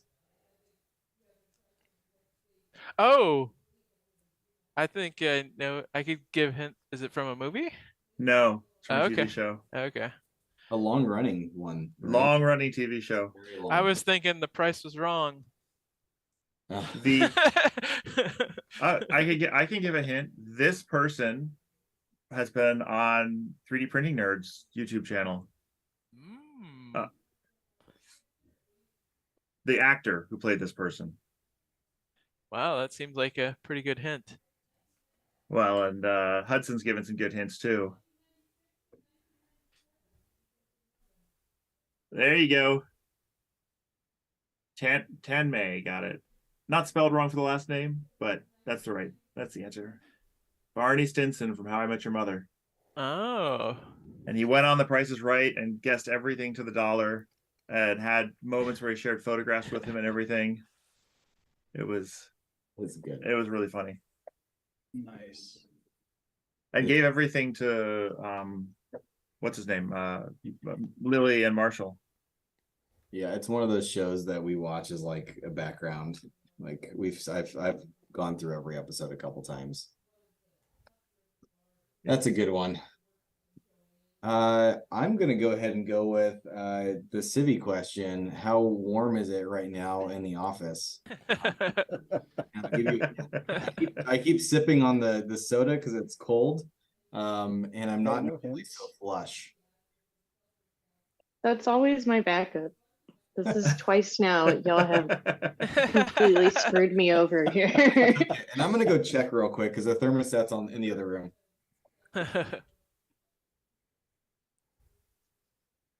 So we don't know the answer yet, so it gives people time. The delay. People are already saying numbers. I just dropped it down. Yeah, because isn't it on like after hours setting? Yeah, it is.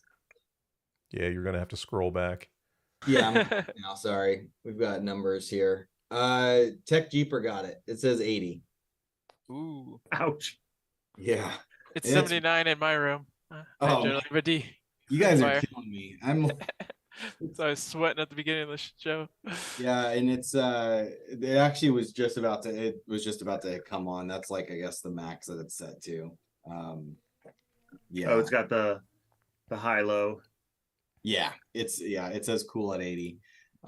That's what it's at. So Tech Jeeper, again, send us an email, info@west3d, and we'll get you a coupon for some free filament.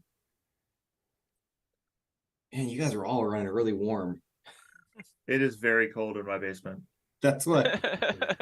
If it could be like between 65 and like 68 all day, every day, I'm good with that. We were at my parents' lake house and they keep it warm.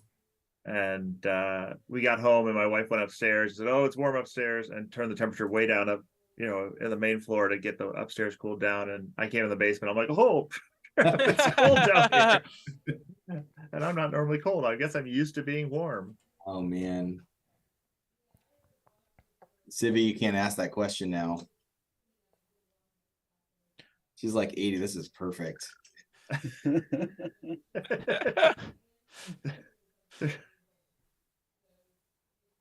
I vote Hudson does a trivia question because he's the new guy. Yeah. Yes. The funny part is I was like gonna give a easy one with trivia, but I was gonna say who's the newest team member of West 3D. Hudson, do you have one? No. Okay. No. Okay, fine, I'll do one. What, this is totally random, but since it's on my mind, what was voted by, I don't, at this point, I don't know what kind of survey it was, but it was voted the best invention of the 20th century. And it was a food item, and it also happens to be something I eat like 6 out of the 7 days of the week, which should give a hint to my team members, but it's a food item. Best invention of the 20th century. 2 hints. I think even I know this.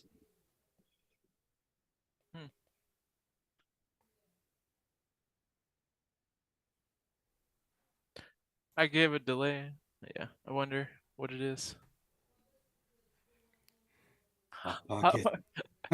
Hot pocket. I was thinking more general, like flash freezing or something. Well, she said she eats it though, so it has to be. That's the thing. Like, It's those edible things are food. actually good. Someone already mentioned it. But like flash freezing, like you could make an argument that that could actually change the world. This one, Yeah. I feel like doesn't. Sorry, I had a delay in my chat, so I didn't see it. But yes, whoever Kittrell said, Herber wine, I think was the first one that said it, which is ramen. yep, indeed. Wow, that's new. So, do you like the packaged ramen, or is it like the cup ramen? Like, is it like the Sheen Black, whatever? Like, Yeah, I eat a lot of Sheen Black. Okay. I also eat a lot of Indomie, which I guess is more noodles. And then I like any chance I get to go to an actual ramen place that has like, that really good tonkatsu. Yeah. I'm That's hungry. my stuff. Yeah, I know. The ramen I eat is actually Wrap Snacks. What's I don't know that? if you've I seen don't that. know. It's ramen by Wrappers, and there's E40's flavor and Cardi B's No flavor. way. What? No, where did they sell that? What is this? Can you Hold on. do you have it in? Do you have chat open? But you I can add have some gotta to see link this too. That's I'm funny. really curious. I'm gonna buy this as a gag gift now. It's the Christmas gifts. Nobody will remember. The Cardi, wow. The Cardi B ramen. Oh my god. I'm interested to see what the flavor is. Like legit. I am too. Cardi I B's could flavor say something, scares I me. won't. Okay, show us. What is this? Show us. So this is E40's beef prime rib. Oh my god. Where do you get Where do you- this? At the Dollar Tree. Really? So it's only Awesome. $1.25.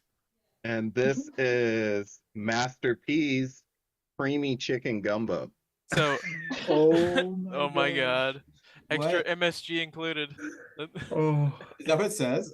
No, I'm just. Okay. I I actually figured. have Cardi beef because I ate it, but if I remember correctly, it was like a spicy chicken.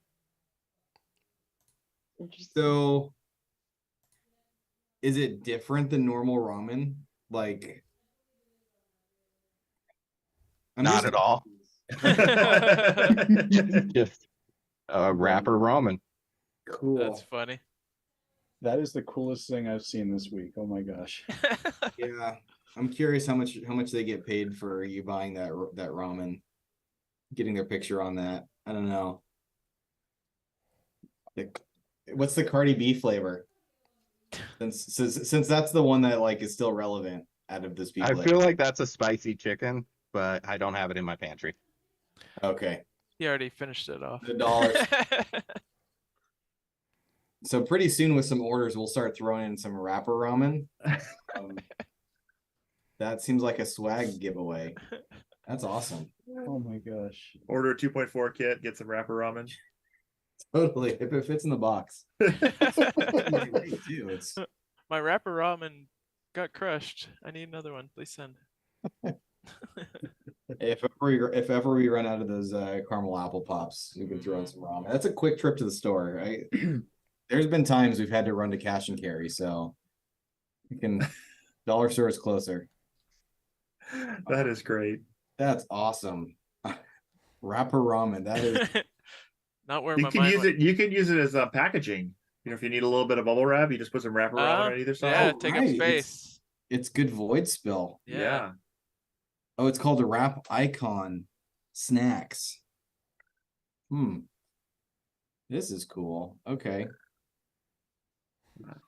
You see, if you buy 3D printer parts, you get a meal. So you can spend the money you're going to spend on that meal on more printer parts. There you go. The ramen and the They're also like really up to date pictures too, because like Master P looks like he's like 50. Wow. Okay. I have the side up. I know what I'm looking for. Okay, this is cool. I come home. I'm gonna come home with some wrapper ramen. So now that we're totally like we totally got sidetracked from HueForge. I know that we also had some additional questions, so we'll get back to it. This was awesome. Let's see. I actually had a Hue Forge question. Ooh, okay. Yeah. So I saw on the printables website where they were making clear prints. And I was wondering, you guys had mentioned that you use 100% infill. Does infill direction matter? Because I remember when they were trying to achieve the most translucent prints, they had the infill all running the same direction. Yep. The answer is it can, for sure. Some of the tests with the really high TD filaments, we found significant differences between aligned rectilinear and regular rectilinear infill. I will say that unless you really need it, I don't recommend it, because it also tends to cause your prints to want to curl off the bed because they're not very thick, and you've got all your stresses in one direction and you've got no cross stresses. And so that one corner that's got the longest run consistently starts to pull off the bed. So I don't recommend it unless you really, really need it for an effect. And if you really need it for an effect, then I would suggest putting a modifier block to do it, to get your aligned rectilinear. But yes, it does make a difference. And in fact, we noticed with some of our earlier tests, and I might have that one here. I may have thrown that one out. Here's the earlier test I was testing different. Yeah. It's on a naturally, a high TD, and you can see. You're gonna have to bring that up to the camera again. Okay, let's see if it shows at all between the two, but it's very slight. You can see it through. The one on the right is Yeah. the one that's not, that one's not aligned, right? The one you should get Correct. us is unaligned, and the one on the right is aligned. Exactly. But it doesn't, it's a much smaller difference for a lower TD filament. That's like a 21. It's a very high TD filament. You're not going to notice as much on a lower one. I've done some testing, and on my printer at least, I don't see that as much of a difference. And this was before we dialed in the settings and got even higher TDs out of this. Yeah. With that flow rate and temp speed. Getting the flow rate, Yep. getting the flow rate right matters a lot. So those were early tests. That's one of the things we always tell people. Like, they'll come in, why does this not look right? I'm like, well, first you're under extruding. Fix that first, and then come back. Because it's not going to be right until you're extruding right. That's why we like these really small test prints, and these print at 0.2, so they print real quickly, and they're solid. But you can look at it and say, is that, if you're not at least at full, if not slightly over extruded here, you're definitely not going to be right when you're trying to print a real print. We've definitely scaled down the test sizes to do the same effect on the old style. And yeah, I have the Ajax box doing the new method here. Yeah. With the raised text. But I did a little print. You guys sent me some images I wanted to show off. I just kicked off, and I Like did the a West few 3D. hours ago, you didn't get much time. Yeah, I did the West 3D logo, and this is in 3 colors. So this back to basics black. So protopasta black with their soda bottle green, and then that's the partly sunny yellow at top, and you got the little gradient effect. So 3 colors, very thin. Thinking after hearing about, I mean, that's good. It did the gradient pretty well. Mm-hmm. That's pretty awesome. That's the 0.4. Yeah. So I don't know, guys, what do you think? After hearing about how you can do like the panels, like 18 stacked up, we've been talking about getting like a display in our lobby, for lack of a better term. We don't really have a great lobby. It's hard to call a lobby, but in our like entry space, it'd be pretty sweet. Like if we could get something like that, stack up, like make it like 6 feet wide, and use it as like our display, because we were talking about getting acrylic cut and all that stuff. this might even be cooler. You would definitely want a backer for that to assemble them on. And then I actually, my secret tool for cleaning up edges if I need to is a block plane. These things are fantastic. They're from woodworking, but you take them up against your hard edge and you just, if it's not quite straight and you're running along it, normally what happens is the upper layers hang over a little bit as they got extruded out towards the edges. They didn't quite go flush. So you just take your block plane and run along the edge and get any little tiny bits that pop out, and then you're good to go, and they'll line up much tighter together. That's my favorite tool. You can use sandpaper or razor blade or whatever, but that's my favorite tool for getting those. I use those a lot for my chessboard pieces.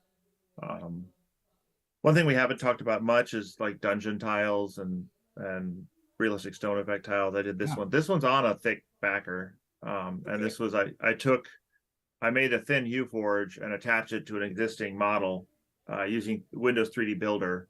And then I brought it back into Hue Forge and figured out what the proper layer heights were for the swaps now based on the other one. Because what Hue Forge, okay, so one thing I should tell people, Hue Forge does not slice for you. It does not send you a model pre-colored into your slicer. It gives you the model and it tells you where to do the layer swaps to what color. It tells you in layer number and millimeters, as long as you're set the slicer up to be the same as what Hue Forge is set up to be. And it tells you, set it up to be 0.24 millimeter base layer and 0.04 millimeter layers at 100% infill, and then start with black at layer whatever 10, change to this color. And then you just set that in on the slider after you slice it. In all the Prusa slicers. In Cura, you have to go into their add-on, their plugin for Posit Z, and put that information in by millimeter. But yeah, so you use that. So it tells you that. I do plan on implementing 3MF imports and even multi-model, so that each model is a color. You bring it in as one assembly, and then you just color each model, so it's really easy to do. But right before launch, I wanted to put the 3MFs in, and I got it mostly working, and then I realized that every slicer does 3MF a little differently. And so I said that's just too much of a lift to manage all the different versions of 3MF that the slicers do. And I don't know if people know this or not, but 3MF is just a zip file. Literally, if you renamed it .zip, the Windows system would see it as a zip file. You can actually right click and open it as a zip file and look inside of it. And it, for whatever reason, one of the things they do is they convert your STL into an XML. But the way the metadata is written, all that XML and everything's all the same, but the way the metadata is written between the different slicers is different. The way they set where the layer swaps are, the way they set how the models are aligned and all that stuff is all different. And so I just couldn't support that before launch. Yeah. Makes sense. Another thing to consider is there are people shared Hue Forgers on printables, so you could even test to see if your printer is capable of printing them and test them out with the filaments you have before you even commit to trying the software. Yeah, make sure you can do, because some people have tried and their printers don't listen to the M600, and when you tell them, oh, you need to upgrade your firmware, they're not happy that they bought the software and now they have to upgrade their firmware. And there are a ton of models to print on printables now. There were like 4 when we launched. There's hundreds now, I think, and many of them are very, very cool. So go print a model off of printables or things. There's some on things too, and see what you like, see if you can do it, see if understand how to do it in your slicer, see if you know how to, if your printer will listen to it, and before you spend money on it, even though $12 isn't very much. I will say a week after, I will be keeping these prices until a week after, for the first week of the Mac launch. Okay. And then I'm not going to go to full price, what I've listed there, but I will bump the prices up at that point. Okay. Because it's been a while and there's a lot more features, and we make sure we buy all those licenses. We'll be good. Okay. But yeah, so I will be raising those prices because those were always the early adopter. You get all the bugs, you get all the problems, from the beginning of this launch kind of price. And I have a lot of people telling me I should make the personal use a year, but right now it's still lifetime. With just after 2 years, you have to pay for maintenance for continued upgrades, but you can keep using it. Because I'm thinking, like, I don't know how much we can do before Earth, but How cool would it be? I mean, could we take our product photos that have like, I mean, we can delete the background or something like that and like have Hue Forge of all of our products? Some of them you probably can. There's probably some that are gonna be difficult to do, to be honest. And I'll help you if I can. Okay. But I will tell you that once you get the process down, it's not that hard. But there's often times where you have to choose to make. I think this is the thing that people have the most trouble with is they get 80% of the image looking great, and there's just 20% that isn't the color they want or doesn't look exactly the way they want, and they throw their hands up. And I've always seen HueForge as a little bit more of an artist tool than a specific, like, a lot of people, and this is totally fair, a lot of people come from the CMYK lithophane world and they say, well, I go to lithophane maker and it just makes my lithophane, or I make the color lithophane and it gives me all the information I need to do my swaps with my filament, and it looks like my image, or after some tweaking and bug fixing, it looks just like my image. Why doesn't HueForge do that?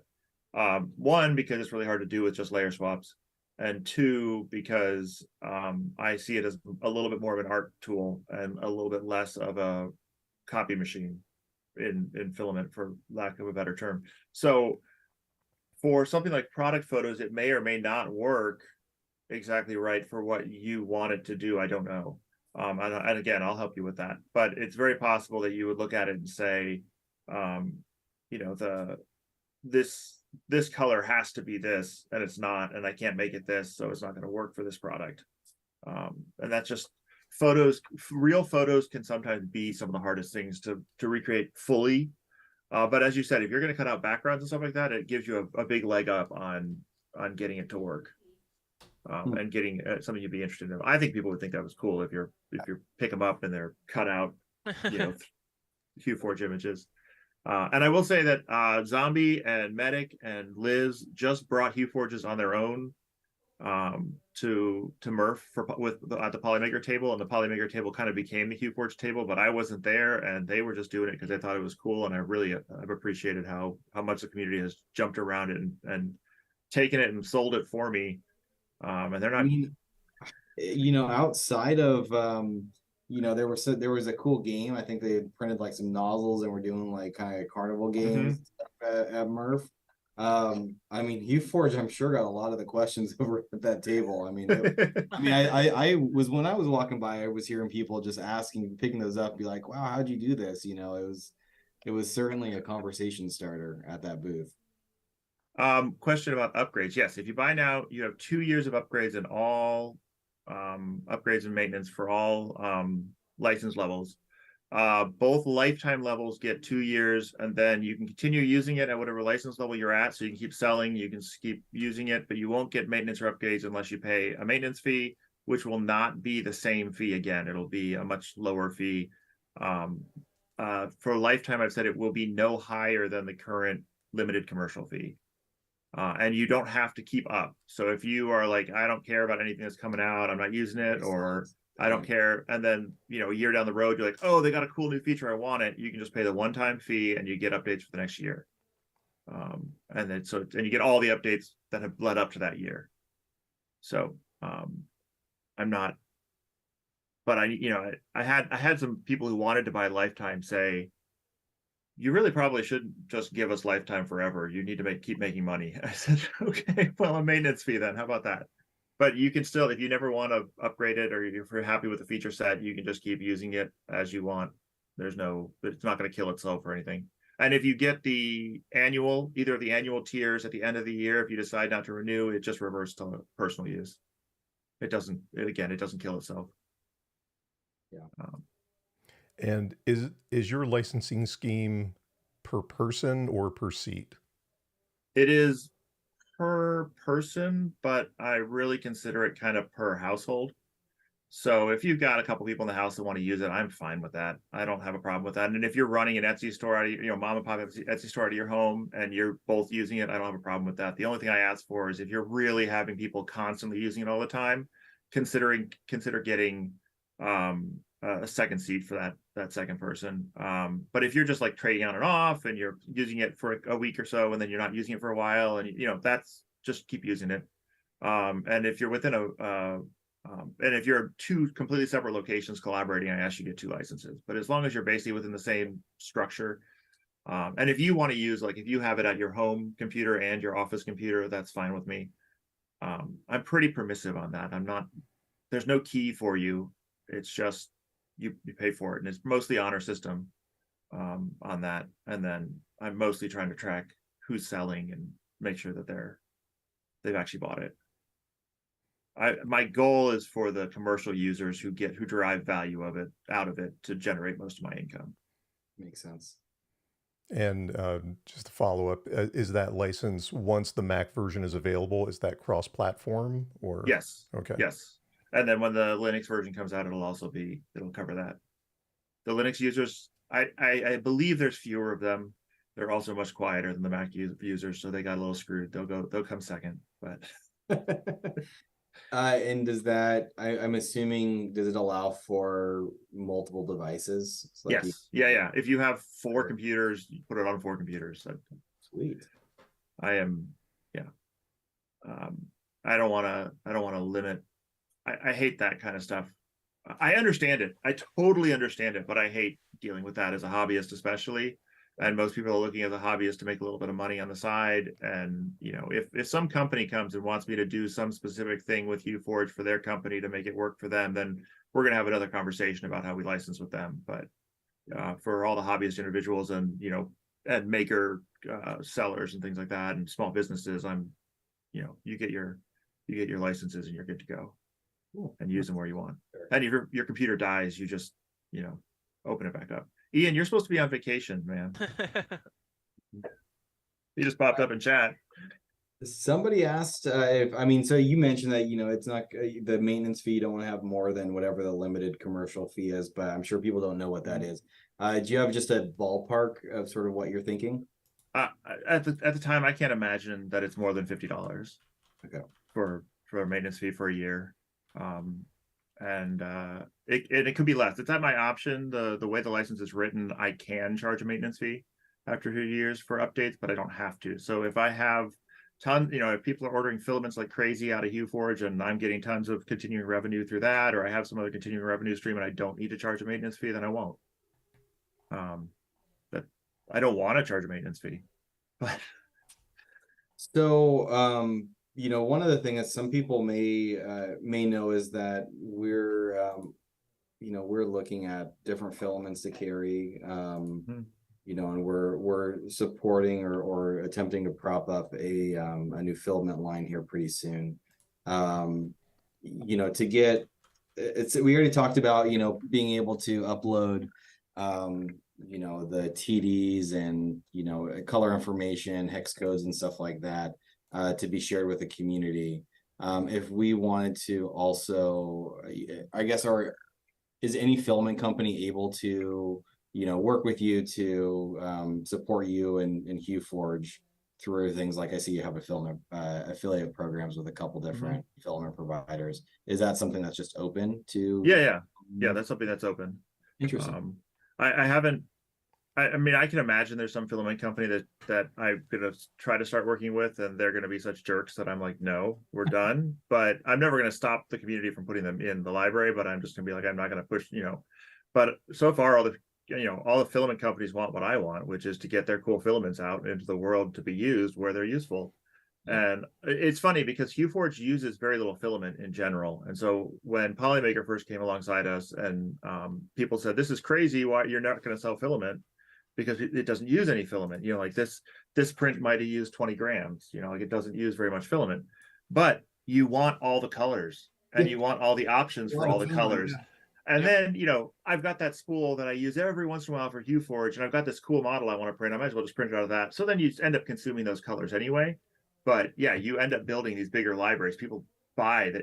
It's really funny. People buy AMS units and they buy filament. They're like, oh, I never needed more than 4 colors, and now I want 8. And and by the way, okay, you can do as many colors as you want with 1 AMS.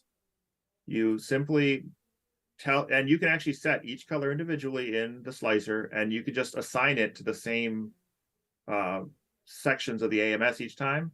And the trick, if you're worried about missing one of them, is pull the 4th color out after the print starts. And then when if you miss to go swap the new, if you What you should do is when it changes out the first one, you pull the first spool out and put the new spool in that you want in that same slot and do the same thing down the line. But if you miss it and you've got the fourth color pulled out, it'll pause saying, I don't have filament, and wait for you to come and swap all the other filaments in and put the last one in and go. And then you can repeat the process as necessary. If you need to pull the third one out and wait for it to come back around and you need to put 2 more in, then, or 3 more in, then do it. So you can do as many as you want out of one AMS unit. It's a bit more work, but you can do it. You don't need a second AMS unit. But I will say 2 is a pretty ideal number for HueForge. Yeah, you can 8. see I have 1 per printer, so I use that trick a lot. And I first didn't even have an AMS unit for the P1P, and it was like, I need it for HueForge, so not so much of back and forth. Yeah. Keep swapping filaments, but totally doable. And I assume people are using other, you know, MMU or the ERCF or some of these other, you know, sort of auto filament changing systems as well. And just manual. There's still a lot of people doing manual. And I will say I did manual forever, and I got up to like 7 swaps, and I was like, "There's no problem. I don't need an AMS." And then when I got the printer sent to me with some AMS units, I'm like, I don't really want to swap by hand anymore. Well, I could do it here, but it's 7 colors. Okay. But yeah, you can totally swap it by hand again at 7 swaps. And what tends to happen is the first couple of layers are by far the longest, and then after that they get real short, progressively shorter and shorter. And so you end up with like a 10-minute layer and a 5-minute layer and a 2-minute layer, and then you're done, like kind of at the end. So it's really not that awful. And yeah, I have an ERCFA in a drawer that I need to get set up. And some people have tried chameleons. I don't think anyone finished putting together a chameleon and using it yet. A community member sent me one, but I haven't had time to try to make it work. So I have MMU3 on order. So MMU3's work, and in many ways this is easy mode because you're not commonly swapping the same filament in twice, except maybe your white. So you know, a lot of them, the problem is they bring it back and then the tip's the wrong shape or whatever, and you can't push it back through and get it into the nozzle. Well, that doesn't happen because you pull it back and you never use it again until, you know, your next print, at which point you probably pulled that out and replaced it with a new filament, you know, anyway. So that's one of the kind of benefits, is that you don't run into a lot of the standard issues. So if you might have issues with a filament changer from, you know, big multicolor prints, you won't really have them for HueForge prints because you're doing so few swaps. Yeah. No, so the thing that hits every 100 or 150 swaps doesn't matter to you because it, you know, it hits one print out of 10 or 12 or 15 or something. And I mean, for most of those, if you're doing a manual, you know, if it's just one manual intervention, I mean, it's not a problem. It's when you've got 1,000 filament swaps and you've got to do it 4 or 5 times. Right. Yeah. Right. Yeah, no, that's great. I mean, that's from what we've discussed. I mean, that's the thing. Like, I know you said a lot of people have that same like interpretation. There's going to be a ton of that. That's still the thing that surprises me the most, is that really that's not much. And I mean, I know Zombie, you said, hey, you're using Bamboo now for all of it and using the AMS. I mean, I feel like, yeah, it's a pretty low bar. Like you don't even need that. If you're only doing 7 filament swaps or 4 filament swaps. Right. Yeah, 3 or 4 swaps is kind of the sweet spot. It really is kind of the sweet spot for watching your own printer and doing it. And then there's people getting up in the middle of the night. Don't get up in the middle of the night, please. Change your firmware so that it doesn't turn off your bed and turn off your steppers when it's idle. That's actually an annoyance I have, but you know, I did this a long time ago in Clipper. You can change their idle timeout. For Clipper, at least, it's easier to do. You change their idle timeout and tell it, hey, turn off the hot end after 10 minutes, but leave the bed and the steppers if I'm paused. If I'm off, go ahead and turn everything off. But if I'm paused, don't turn those other things off. They're really important. And they're not the fire hazard, really. And that's in our Discord, is the helper Clipper macro for that, because I had to enable my bed to stay on. So that macro's up there. And then and I think you can do it in Marlin too, though I haven't really looked recently. I think you can go in and when you compile it, you can kind of tell it what the pause behavior is, but I haven't done it in forever and tell it what to do. But it really does surprise me how many printers turn everything off while they're paused. Like, but you're paused, you're not idle. They treat them the same way. Yeah, it's kind of funny. They even sometimes disable steppers, and you're just like, no. Yeah. This basically they're turning everything off once they've done nothing. But so yeah, Tesla just does 17 for one print. Wow, that's a lot. But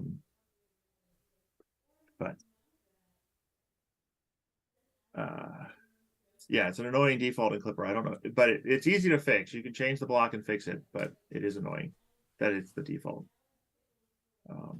That's one of the nice things about Clipper is that you can pretty much also have it do whatever you want when the idle time, because it just executes a G-code macro. Right. Yep. And actually, my dad, I was down with my dad this weekend, and he's got a 3D printer at the lake and a 3D printer at his other house. They're at the lake seven months a year, and he's like, wait, it says here I have a beeper. Can I make my beeper beep on my Ender 3? I said, yeah. And so he added 3 beeps at the end of his when it needs a new filament swap, it beeps 3 times at him. And so he was in the other room. Oh, I gotta go swap, because he had to do a big like 7 or 8 swap print while I was down there. I can't do that. I don't have any beepers on my printers, but I guess I could add one. Did you help clipperize his Ender, or is he that? Oh yeah, okay. No, I did. Nice. I rebuilt both of his Enders. Yeah, I clipperized the KP3S's here on those 1 back Pi. there, Yeah. I think he tried to clipperize on his own, and then he was a RF engineer his whole life and with computers his whole life. And I said, here, read these documents and go put Clipper on your printer. And he had to, I was tech support for a couple of days. And I was like, you skipped this step. You skipped this step. How did you do this in the real world? I don't know. When did this change? That's funny. The funny part is stock Marlin firmware these come with. If you do M600, the printer reboots itself. What? Are those all those are all Ender 2s back there? These No, are they're Kingra KP3S's. Okay. Yeah, they're 4 of them. Yeah, all controlled by 1 Pi 4. Yeah.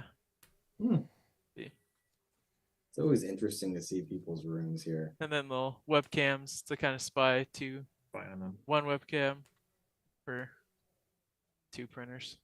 I could turn you over to see this side, but it's the messy side. Yeah, I had to do a lot of cleanup. But yeah, I took my chaos. my Ender 3 Pro has been turned into a switchwire. Oh, So that's my only Voron-esque printer. And that one I did all the CAD myself and modified the files. They weren't any out there at the time. I just bought a hardware set and then realized that all the T-nuts were wrong and bought a T-nut set. But cool.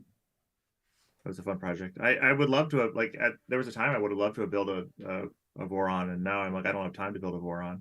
Yeah, I mean, I will say that's and especially for these, and the AMS is a fantastic unit.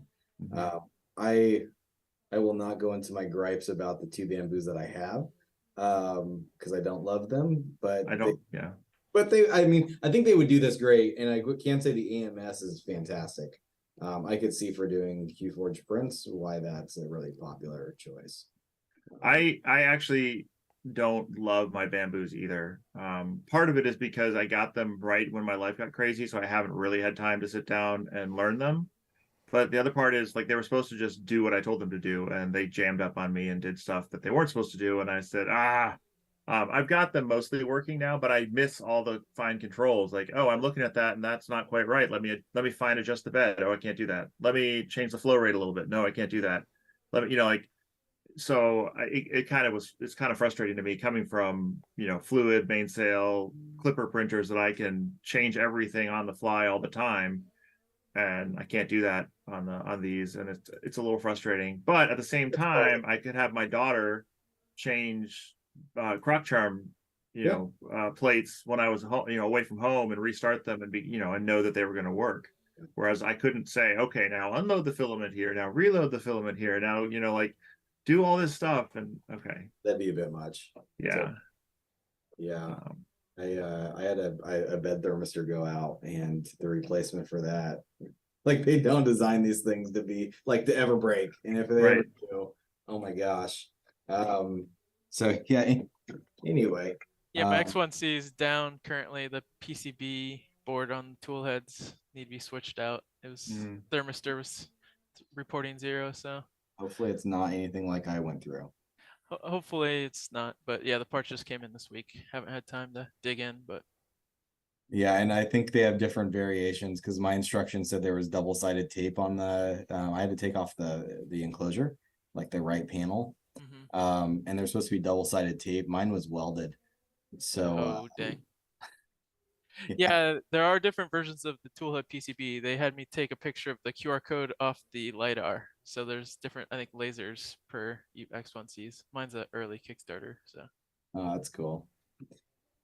I ran through all of my questions for you guys. I'm wondering if anyone on my team has any other questions. I think we covered YouTube stuff as it was going through pretty well.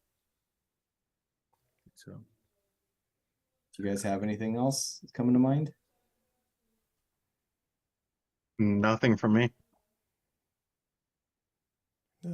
I got the answer that I needed regarding licensing, so I'm gonna go buy a license. you mean that the Mac license carries over? Yeah, I'm just Yeah, too I'm lazy to excited. fire up the Windows machine that I have. It was running in parallels on M1 M2s, but someone reported recently that it stopped working, so I don't know, Oh. with an update of parallels. See, I don't know how it's gonna work. I mean, I've got like a server that I can like, I think I can do a VM into that might work, but yeah, I think I'll You wait. You do It's need gonna be like a week. So I'll wait. the major requirement is OpenGL 3.3 and a GPU of some sort, but and then some buffer storage on the GPU. I have run into a couple of really old GPUs that they just don't have enough storage. Even though they're 3.3 compatible, they don't have enough storage for me to even load the textures in that I need to load in, But yeah, or the number of vertices in. you remind me that was some of the early stuff was testing the integrated graphics on Intel. We were hitting issues, but most of that, I think we've tested on the 5th or 6th gen Intel. Yeah, most of them integrated work now. graphics, and they work. Will it work on a VirtualBox and Linux? Actually, I don't think so, and I don't know why exactly. But the Linux users have had the hardest time getting it working at all. It works in VMware. It's worked on VMware on the Intel Macs from day one. It works in parallels now, or mostly works in parallels now on the M1, M2 Macs. And then obviously I have the native build that should be coming. I should be able to WSL build it for Linux. It's a CMake project. It shouldn't be that big of a lift. I just need to do it. But people have tried bottle and wine and a couple other options, and some have had success and some have not. And I can't tell you what's going to work or not. And I developed on Linux for like 15 years professionally, but it's been long enough away that I don't know right now what the meta is. Cool. Well, I'll wait that couple weeks or whatever it's going to be. But Yeah. I'm excited to try it out. This is super cool. All right. It was Thank you. it was so cool that again I had to buy one at Murph. It's up. I meant to bring it. It's up on my kid's wall. It was definitely cool, and I don't know how many filament swaps it was, but I'm guessing it wasn't. I mean, after what I've seen, I'm guessing it wasn't even too crazy. No, I think that was 6 or 7 colors. So yeah, it's amazing. I mean, to be able to do that, and if I can run it overnight on an EMS or something like that, I mean, and be done, I mean, that's fantastic. It's a great production schedule. Yeah, a long print is 13 hours. I will say that the color aware is going to be a little bit longer. Okay. Because you need it thicker to get your individual color bands to be big enough to give you your blends. But and how thick? I mean, I know you put up one. This is 3 millimeters, I think. Okay. This one, and that's getting on the thicker side. That's getting on the thicker side. Yeah, that's colorway, right? Yeah, this is color aware. This one I think is also. I think for color aware, I'm finding that 3 is a good. This is also 3, but then this one wasn't color aware. It was just standard, and this is 2. 1.5 to 2 is pretty common for the standard, and then 3 to 3.5, I think, or to maybe 4 for color aware, depending. I'm hoping I can bring that down a little bit with some of the smarter adjustments I'm going to allow for color aware. But yeah, it's still not super thick. I have seen some people print thicker, and they mostly are doing it for specific reasons, and sometimes there's reasons to do it. And then there is a common complaint that they're too thin. Like this corner here is real thin. And you can always thicken the whole thing up, but obviously you're increasing your print time. And if you know slicer tricks, you can get the lower levels printed at thicker. But you just need to be careful about. Yeah, that was kind of floppy. Yeah. But you can do slicer tricks to get it printed a little bit better, thicker without taking too much more time. But it is a little tricky. You can't just swap over without like basically because like 0.08 millimeter layers won't infill over 10 or 15% infill like a 0.2 layer will. If you notice, actually, if you do a 0.08 millimeter layer print with 10% infill, the infill is way tighter because they won't bridge. You'll have gaps and bubbles and all kinds of issues. Let's see. Do I have settings for photographing?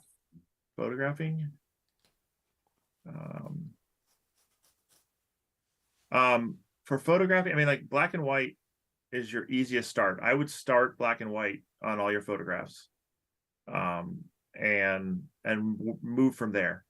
I will tell you that higher contrast images are a little bit easier to do, and lower contrast or like high key images are harder to do. I think that you're better off starting black and white with photographs and then working from there and figuring out what colors you can bring in.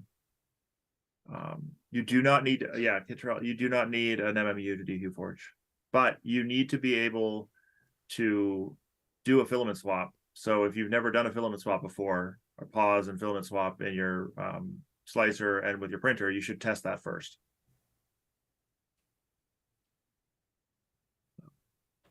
Yeah, I'm excited to try some with some photos also. I do imagine it's like he's mentioned before. I think it's going to be difficult, and I might not be super happy, but I'm going to give it a try on some things.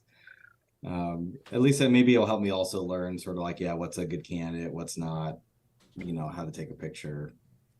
And the general gist is start with your darker colors at the bottom and move to your lighter colors at the top, and that's the easiest way to start. And it comes in grayscale right now. So when you load it up, Hue Forge, and you load up your first image, it'll be in grayscale. That's 4 colors of gray that I've just picked. Black, 2 grays, and a white that I've just picked that are all PETG because that's what I had. Yeah. And so because most images look okay when they come in like that. And you drag and drop filaments onto your sliders and just play with it from there. Cool. So. Oh, that's awesome. I'm super excited to try this.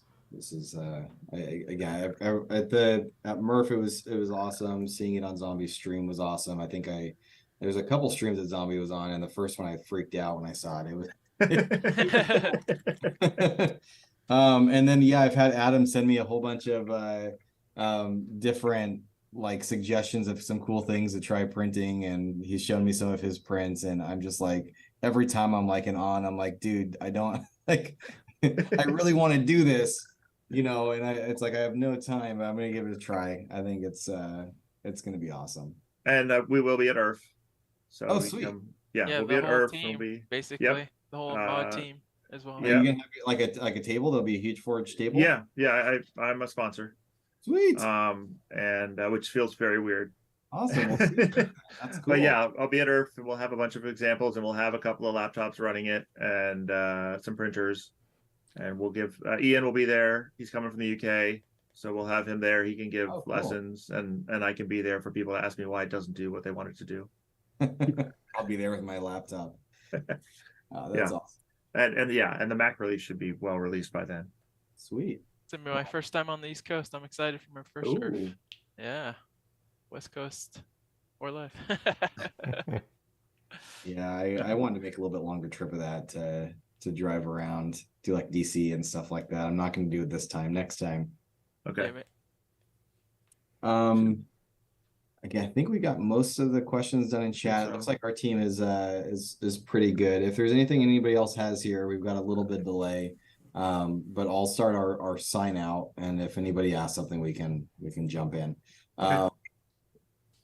See, one of the things I usually ask, and it has happened a couple times, if we get a message or something like that asking some other questions about Hue Forge, I'm assuming we can reach out to you, and we'll make sure that they get whatever question they have answered. Absolutely, yeah. I try to be as available as I can. Sweet. And as I said, this is 3 weeks of straight Hue Forge, so. Oh, and that's awesome too, being able to take that time and dedicate. Because I know you're probably always like, oh, there's so much I could do if I could just focus. Yeah. And that's awesome. Again, we want to thank you for for taking the time.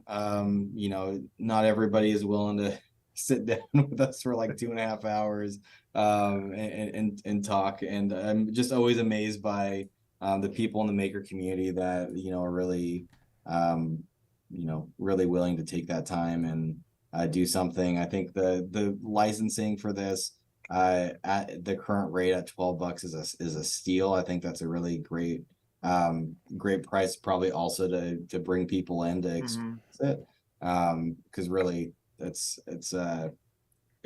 new, and I think it's gained enough traction to where, again, I think there's a group of people probably like me who are not artistic in any way, shape, or form, but can do things that are like look really artistic now, because I am, you know, I know how to use a 3D printer, you know, and I'm sure I can figure out the software as well.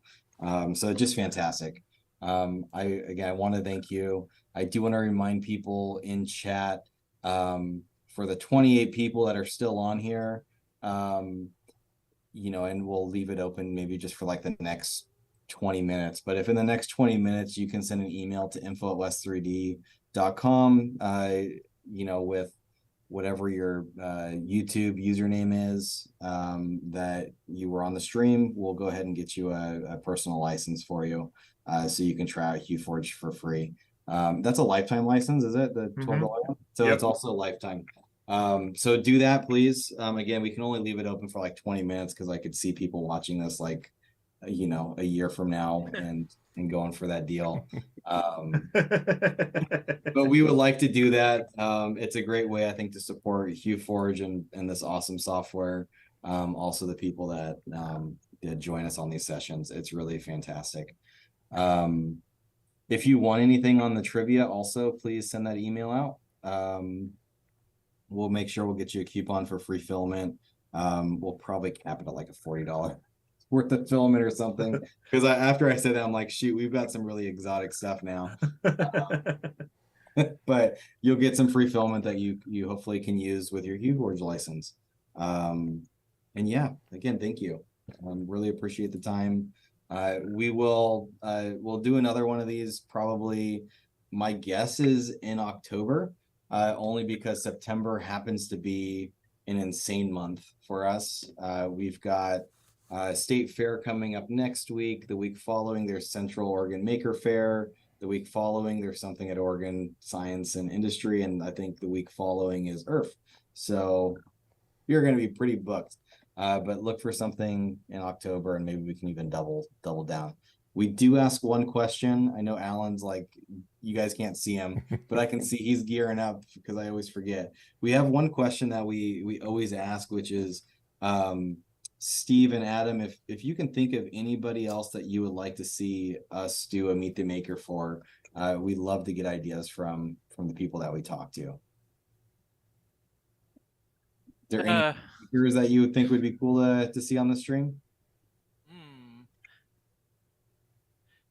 This puts me on the spot. I should have been ready for it. I would say the guy who does Dynamod, let me get his name. I start thinking of the original Hue Forger, Ian. Ian would, yeah. And you might, he's in the UK, so you might actually be able to do that. Where is his actual name? The creator of Dynamod is a really interesting guy in general, and it's a system he's been working on for a while. He's got a Patreon. If you look up the Dynamod Patreon, DYNAMOD Patreon. I think he's a really nice guy. He's also a Mac developer, and he created this on the side. Let's see. I think his Twitter handle has his real name. No, it's just the Dynamod. That's okay. Geert Bevan is his name. And I would talk to him. I'm sorry. Did you say Geert Bevan? Yeah, I said Geert Bevan.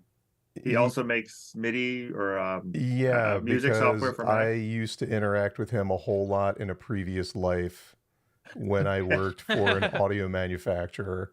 Yep. Yep. A small world. Yeah, that's awesome. Yeah, and he's just recently released several pieces of Mac software that have been going well. But yes, that's who I'm talking about. Okay. Oh, Cool. I see Steve builds. That's a great idea. Haven't had, Steve Yeah, on. Love his we, live streams. we've got that one a couple times. And Steve is a great member of the community. And I've been fortunate to meet him at the last two rep rap events, and just an all around great guy. So I would like to have that one too. Yeah, so I mean, with that, I don't want to keep you guys any longer. To be honest, I'm sweating through my shirt at 80 degrees. Not really cooling down too fast here in the office. So Yeah. I'm gonna go do that, and it is also dinner time. So Totally. at least here on the West Coast. Steve, where are you located? I guess we didn't ask that. I'm East Coast, so I'm near so DC. fast. I'm actually at 2 hours from Earth, so it's the perfect show for me to go to first. Oh, that's awesome. Cool. Cool. Well, I look forward to seeing you there.